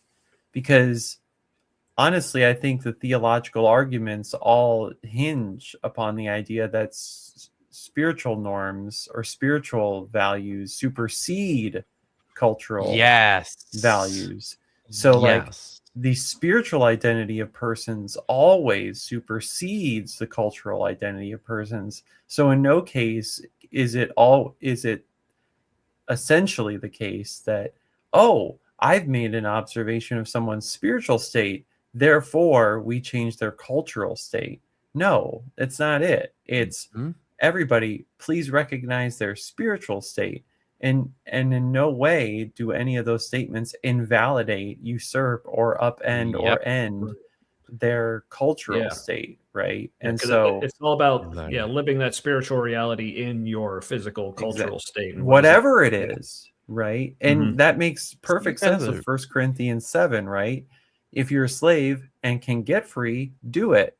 Otherwise, suck it up, right? Like you guys are, that's the argument. Like somehow much smarter than Michael Jones. Right. But there was the phrase from Paul that he pointed out like a couple slides ago where what he said, like, well, Paul, he wasn't like, he was accepting it, but he wasn't endorsing it. I mean, that's like the hallmark of the abolitionist movement, right? Like they're like, we accept it, we just don't endorse it, and therefore slavery ended. Like that's how they did it, right? So that's what you just described the liberal position in politics. And well, but to the end part of my point, right, is that all that spiritual reality does most charitably give you a higher value or appreciation of the person or whatever, but that can always come irrespective of what function they're serving in society and whether or not you are able to or will change that status, right?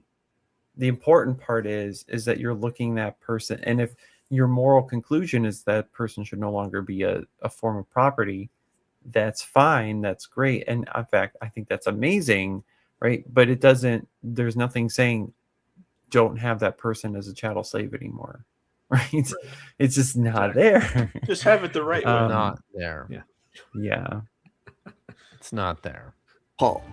But that here Paul makes reference to an earlier and thus pre-Pauline liturgical formula uttered as part of the ritual of baptism of believers into the Jesus-following group.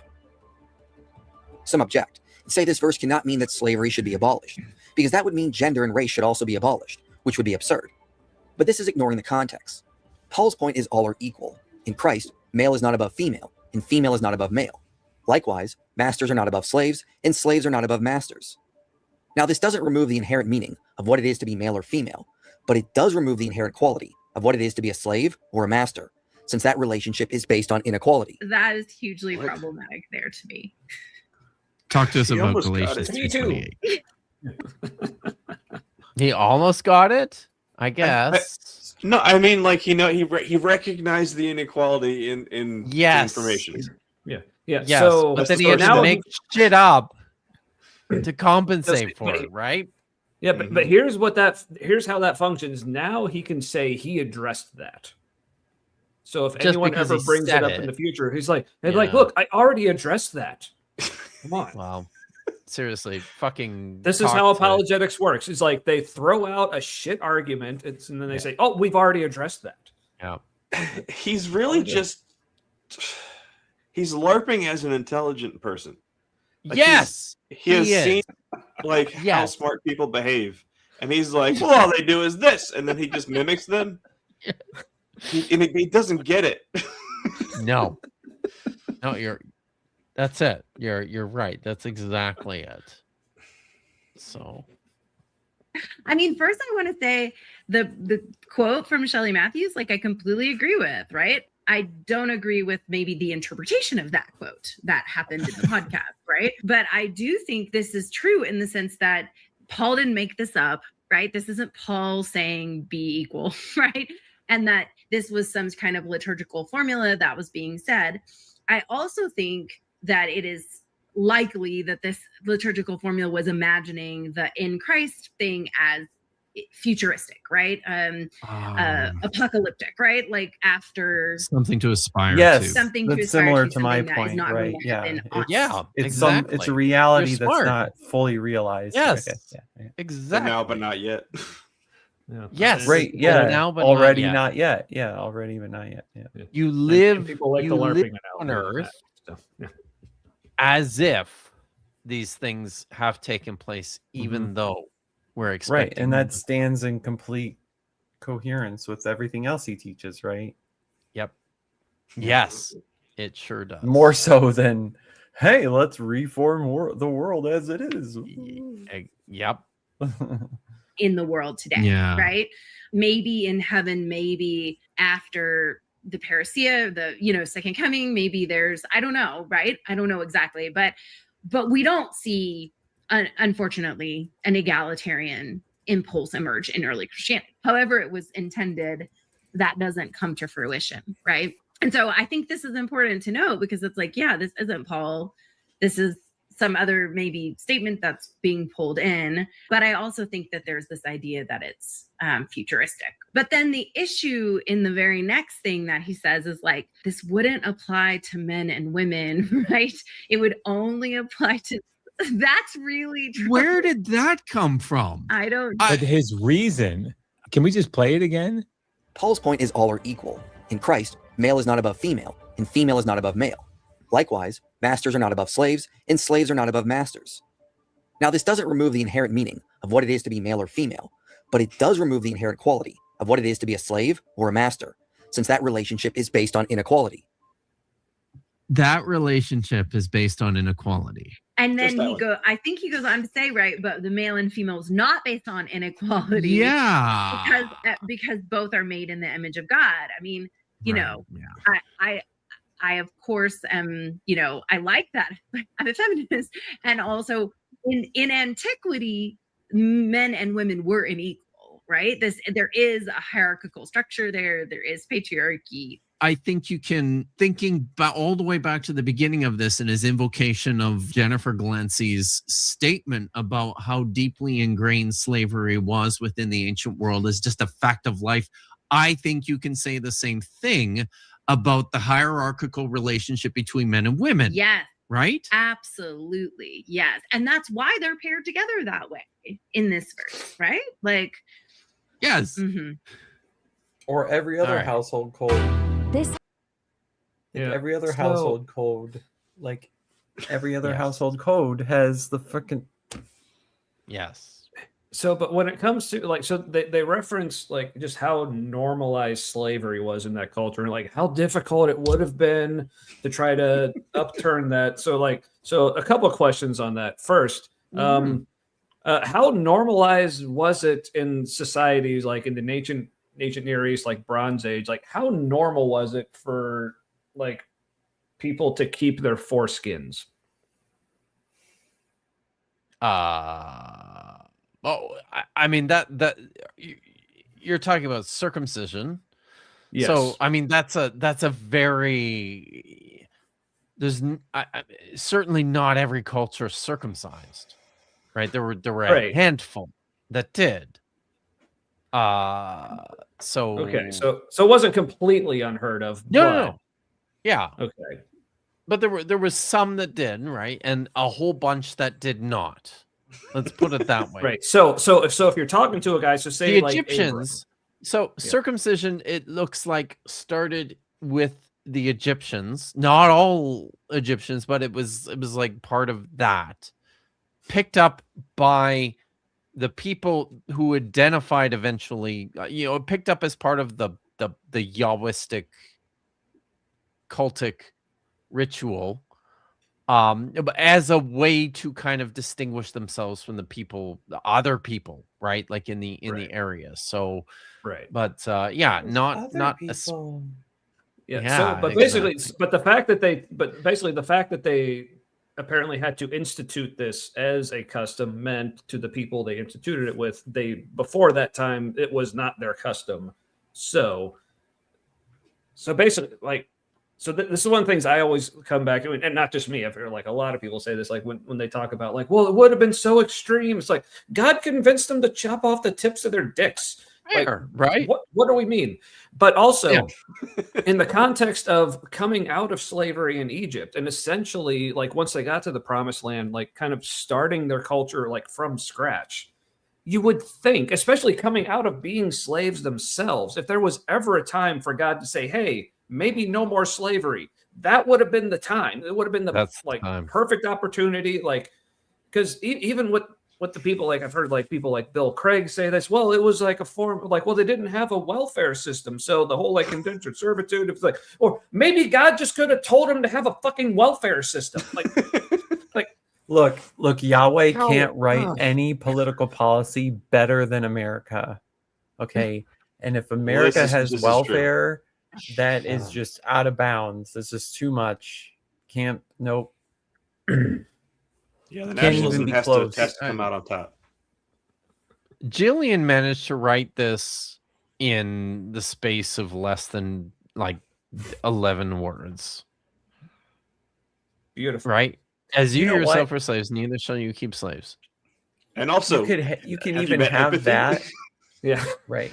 Yeah, you basically can even have that, and also say, but I understand that you'll need some debt mechanisms, and here are those. Right. Yeah. That could have been like, but the last clause of that can also be, but please don't own that person as property. Right. Like their children or that could have been not like, to also help pay off the debt. Right. Just or that could have been like at least. Like Exodus 20 verse 8. Hey, remember how much it sucked being a slave? Don't do that. Done. Yeah. Or I mean, there might Or even be better, more, go back, take them as slaves.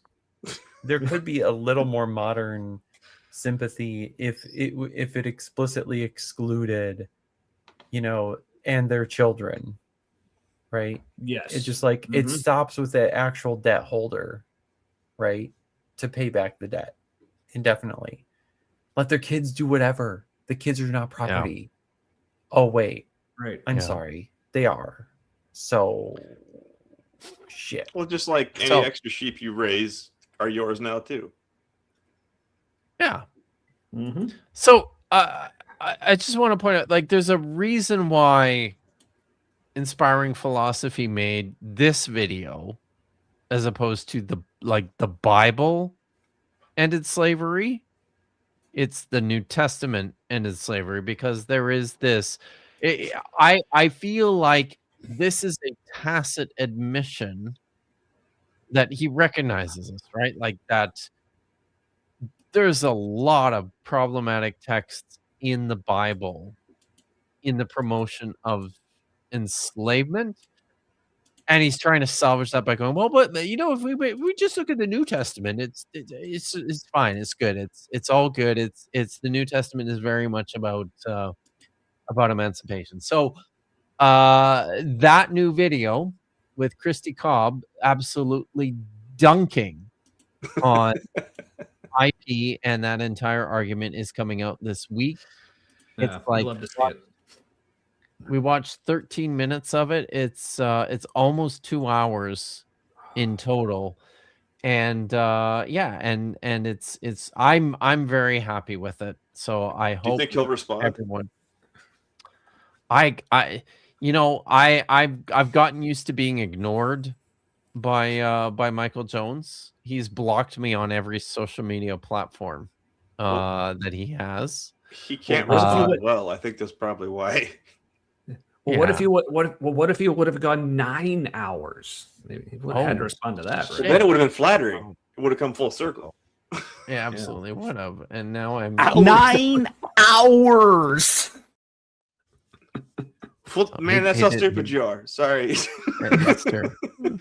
Yeah, what's the name of that, like, that effect or law that, like, like correcting a wrong statement takes so much the Streisand effect? I think what that's that what is? that is, isn't it? No? What am I correcting though? Sorry, say it again. I was Well, thinking basically of the like wrong... correcting an incorrect statement that can take a lot longer than just making. You're talking about that's it's related to the Streisand effect. Yeah, that's somebody in the chat knows it. I'm too drunk. But thank you. Brandolini's law. Yeah. Brandolini's law. That's it. So yeah. So yes, the bullshit asymmetry. Yes. That's Austin, right? Is that you, Austin? Good to see you, Austin. Oh, thank you. Of course, Vish is there. Giving something more attention by trying to hide it. Yeah, exactly. And that's what I thought, because I'm drunk, right? And I started hearing just what I want to hear. And I thought that's where you were going. But yeah, so that's just to be honest. So that's just and wine too. I've been chasing that beer with a glass of wine. So I'm fancy. So all right. It's late, and you guys, but this is not late for you guys. This is maybe this is a little. We start. Well, I mean, we do start like 2 hours earlier, so this would be a late runtime for us. But yeah, so you're sleeping in tomorrow, waking up just in time for Bad Science Sunday. That's what.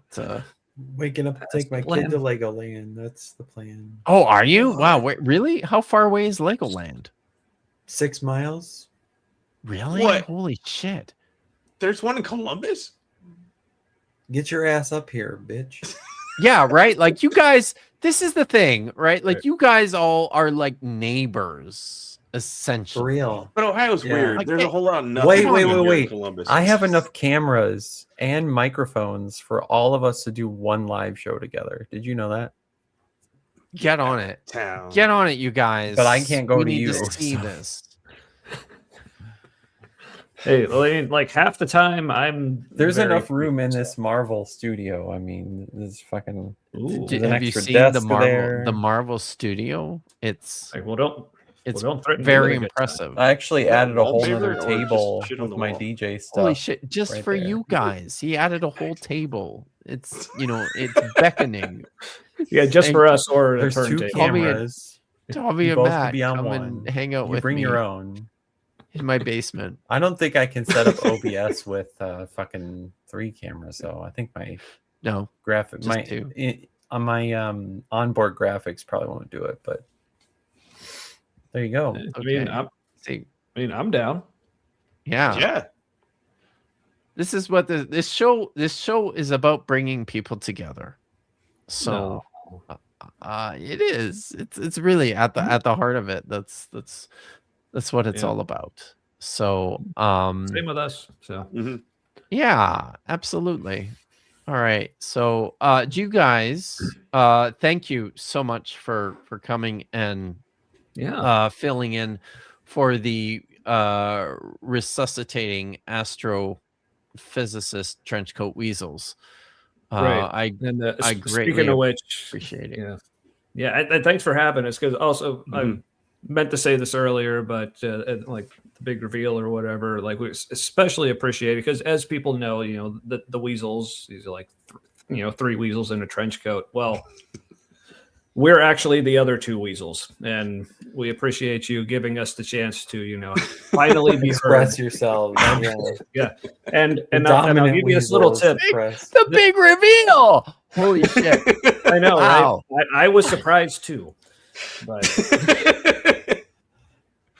but seriously, like, super appreciate you bringing us on. And one other little anecdote I wanted to bring up. I don't know if you guys remember this, but like a while ago, like you guys also just happened to be streaming on a Wednesday night, but you like directed people like over to our show afterwards, and you had some very kind words. And like, I remember like Nitty especially saying like, yeah, Tommy and Matt, they're just like 2 really nice guys. Like that was basically like the impression you were giving people. But after hearing you say, oh, there's 2 really nice guys, we'll direct you over to your channel. I looked at like the timestamps and everything, and I figured out at what point in our show people would have come over after hearing, oh, these guys are just such great guys, they're really nice. What we were talking about was a meme what the image on the meme was just like a sphere that was just like a jumble of scissors, and the caption was biblically accurate lesbians. And so I just love that in my headcanon that this was someone's experience after hearing, oh, Tommy and Matt, they're such nice guys, and their first impression of our show was that. So I just love that. I know possibly somebody's experience. Amazing.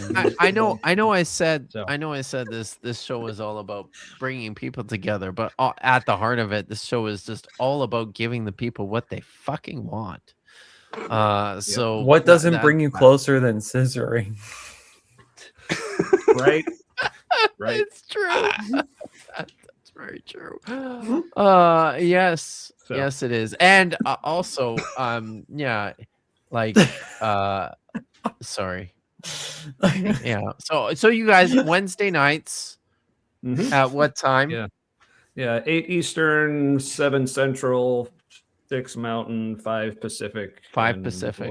Whatever the fuck Hawaii's doing. I don't know. I have no fucking idea. Yeah, just I don't think there's anybody who actually lives there anyways, so it doesn't matter. Yeah. But yeah. So people subscribe to the Humanity Live. Links are in the description.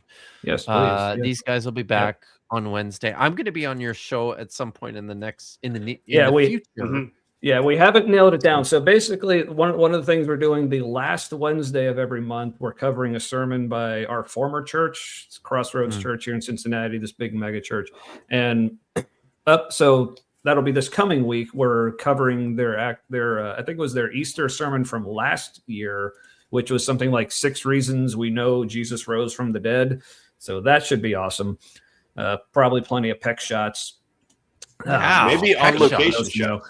Oh yeah, but on location back shots. Wow. But before, speaking of possibly having Kip on, but one of the other sermons of theirs that we're wanting to cover is them covering the story of Noah and the flood. And we know that that's probably going to be spectacularly awful.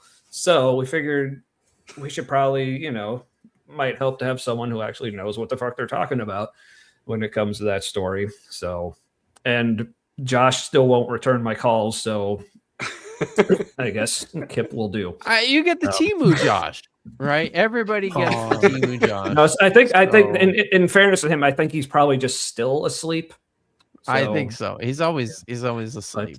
We haven't nailed it down. It'll either be so it'll either be the last Wednesday in April or May. We haven't nailed down which exact time we're doing it. But before next week, as we mentioned before, everyone please put on your calendars Tuesday, the 24th at 9 p.m. Eastern. We're on with Misinterpretations, discussing religion and neurodivergence, something that me and Matt both have a lot of experience with.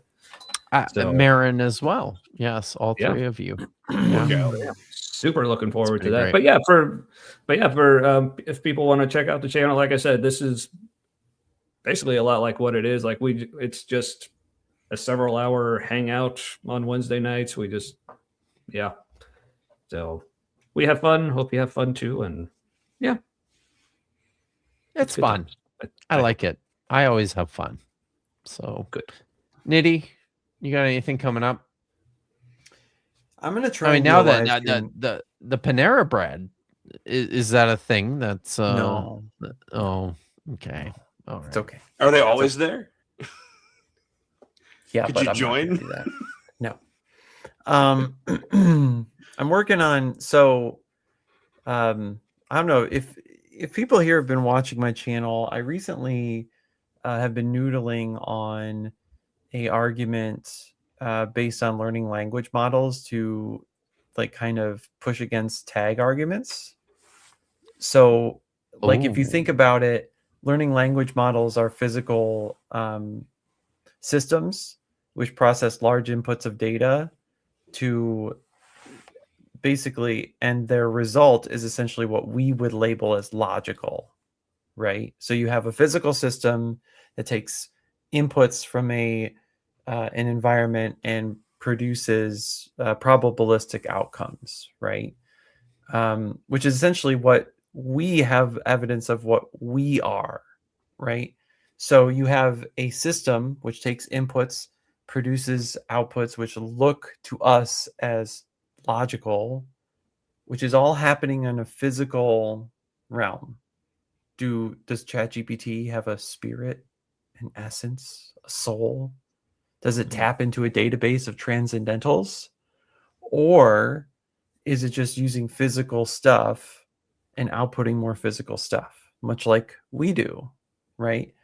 So I'm trying to demonstrate that there's a possibility of knowledge and logic through a bunch of natural systems that emerges much like what we experience, right? And so that's the argument I'm working on my channel, and I want to do another live stream on it. And my live stream, so that was your teaser, right?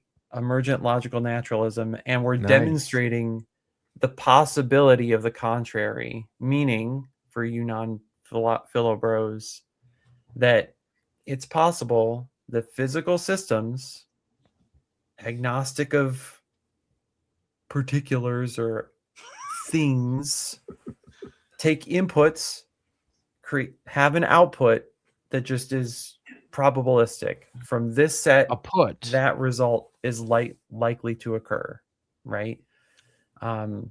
And so you don't need transcendental magical woo for that stuff to happen. It just is what happens in a sufficiently complex system or a sufficiently large system. So with enough data, whatever, with enough stuffs, to put it very plainly and bluntly. You gotta have the stuffs. So that means it's possible that physical things can do this thing that we call logic just by the sheer amount of data and how it interacts with it. So, which is what Tag tries to make a big hoodsie puts about. So look at that. The intelligibility and preconditions of knowledge Fuck yeah, Josh, Crazy. get over here. I don't know. Sometime in the middle of the week, hopefully. And then I can I'm gonna try and handle the typical philosophical objections to that. If that's not your cup of tea, fine. Just go do something else. You don't have to watch my channel. No, you just. But I turn it do on. hate. But I hate tags so fucking much. And it's fun. It's fun because it's something I use almost every day, like for my work or to assist me in real life, right? Actually, I wonder if I still have it around. Kip, this is a pretty funny thing here. Hold on a second. Okay.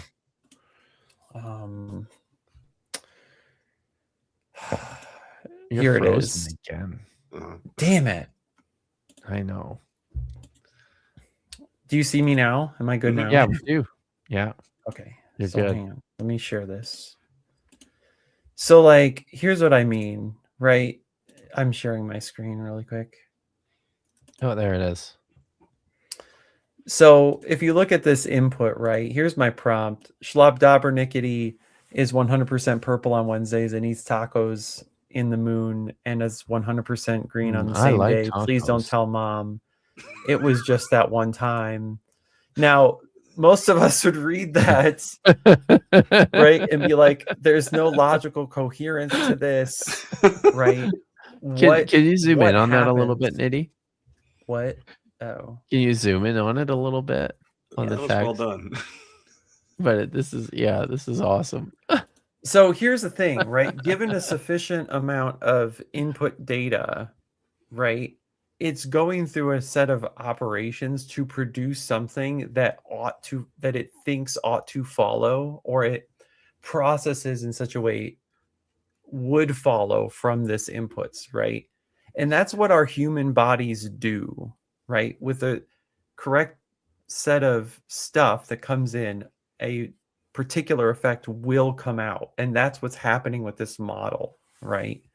The input's ridiculous, but based on that ridiculous input, it's just doing what it will do, right? And it looks to us like it's logical, right? Even though this is not logical shit. Well, I mean, it says because the that's tacos are just the nature of what chromatically it does. unstable and leaking color into reality. Yeah, there's so many funny things in this. And I love how it said clearly it exists in quantum superposition. Yeah. Oh, true. Yeah. Yes. Yeah. Right. Right.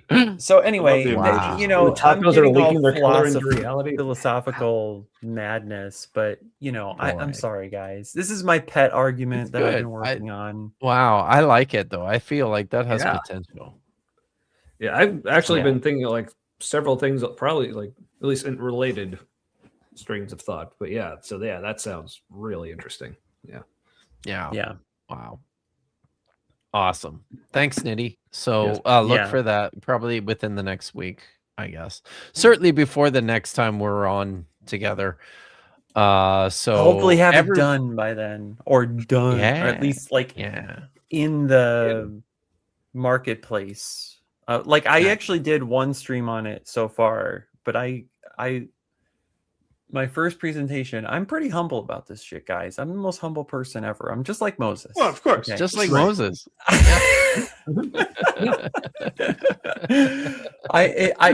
The way I presented it was still open to some objections and vulnerable to it. So I'm still working on it. But you can go watch the one I did before. It's called Tag is do Not that. It. I've seen that one. Get It's it? very good. Tag is not it. Yeah. What you did there, I see it. Mhm. Yeah. So for me, I've got Yes, the video is coming out this week. The one that we just previewed. So people please look out for that. I'm very exciting for this upcoming week. I do a weekly stream on Thursday evenings that none of you guys watch because it's all in Hebrew. So I do a Hebrew reading stream on Thursday nights with a special guest. This week I'm going to have Jordan. I haven't asked him yet, but I'm sure he'll say yes. But my plan is to have Jordan Jones from Bible and Archaeology come on, and we're Nice. going to continue reading the story of Rahab, who is the baddest ass bitch in the entire Bible. For real. This story is amazing. This is Joshua chapter 2. Come and check it out on Thursday. Holy cow, look who it is. It's The very end Dr. of Joe one. Cariccio, friend of the channel, is Unbelievable. in the house. Seeing a Kip Davis live stream. You missed all the juicy bits. I played some inspiring philosophy debunk that I think would make you Impossible react. taco knowledge. So, I mean, yeah. So anyways, Thursday that's happening, but on Friday, I'm very excited that I will be joined. Vish and I will be joined for a regular Friday stream by Apologia and CJ Cornthwaite to respond to another absolutely idiotic production from the Inspiring Philosophy people. So yeah, stay tuned for that, guys. It's gonna be an exciting week. And I forgot to mention, because the Trenchcoat Weasels are on hiatus, I will be filling in tomorrow on Bad Science Sunday, which is my favorite thing to do every time, because streaming with Maya is awesome. And the goddess, Professor Parks is going to be the featured guest tomorrow. I'm just pressing the play button tomorrow, but Nice. yeah. So check it out, everyone. Subscribe to the Humanity. Thanks again, guys. Yeah, I was actually just checking. We're up to 150 now. Oh, what were you at when you started? No idea. I want to say it was like don't check 144. it So every we gained day. at least, God I damn think we it. gained 6. Oh So, wow! So yeah. you gain a few. That's awesome. So as So, yeah, is see you my Wednesday, I guess. yeah, absolutely. Go watch on Wednesday, everybody. So I won't I'm looking overlap for, that. I'm looking for an out here. I'm going out with this one tonight. It's one of my favorites. So everyone, be good, stay safe, and as always, ha tikva. You literally are talking about. We did miss a chat from Kip. Mark pointed out. Yeah, Kip never says anything important. Oh, that's because that was during The when Dead Space rules were written thousands of years ago, Kip. Nobody cares. Okay, so Kip, Yeah. actually, I'm not reading this one. I'll read it. No. I'm heading to bed very satisfied in the unimpeachable fact that the Oilers suck. Wow. Good night, everybody. And he's left, so you can't even reply. He dropped the mic. That's it. It's the only reference we need to make to that tonight. Moving on.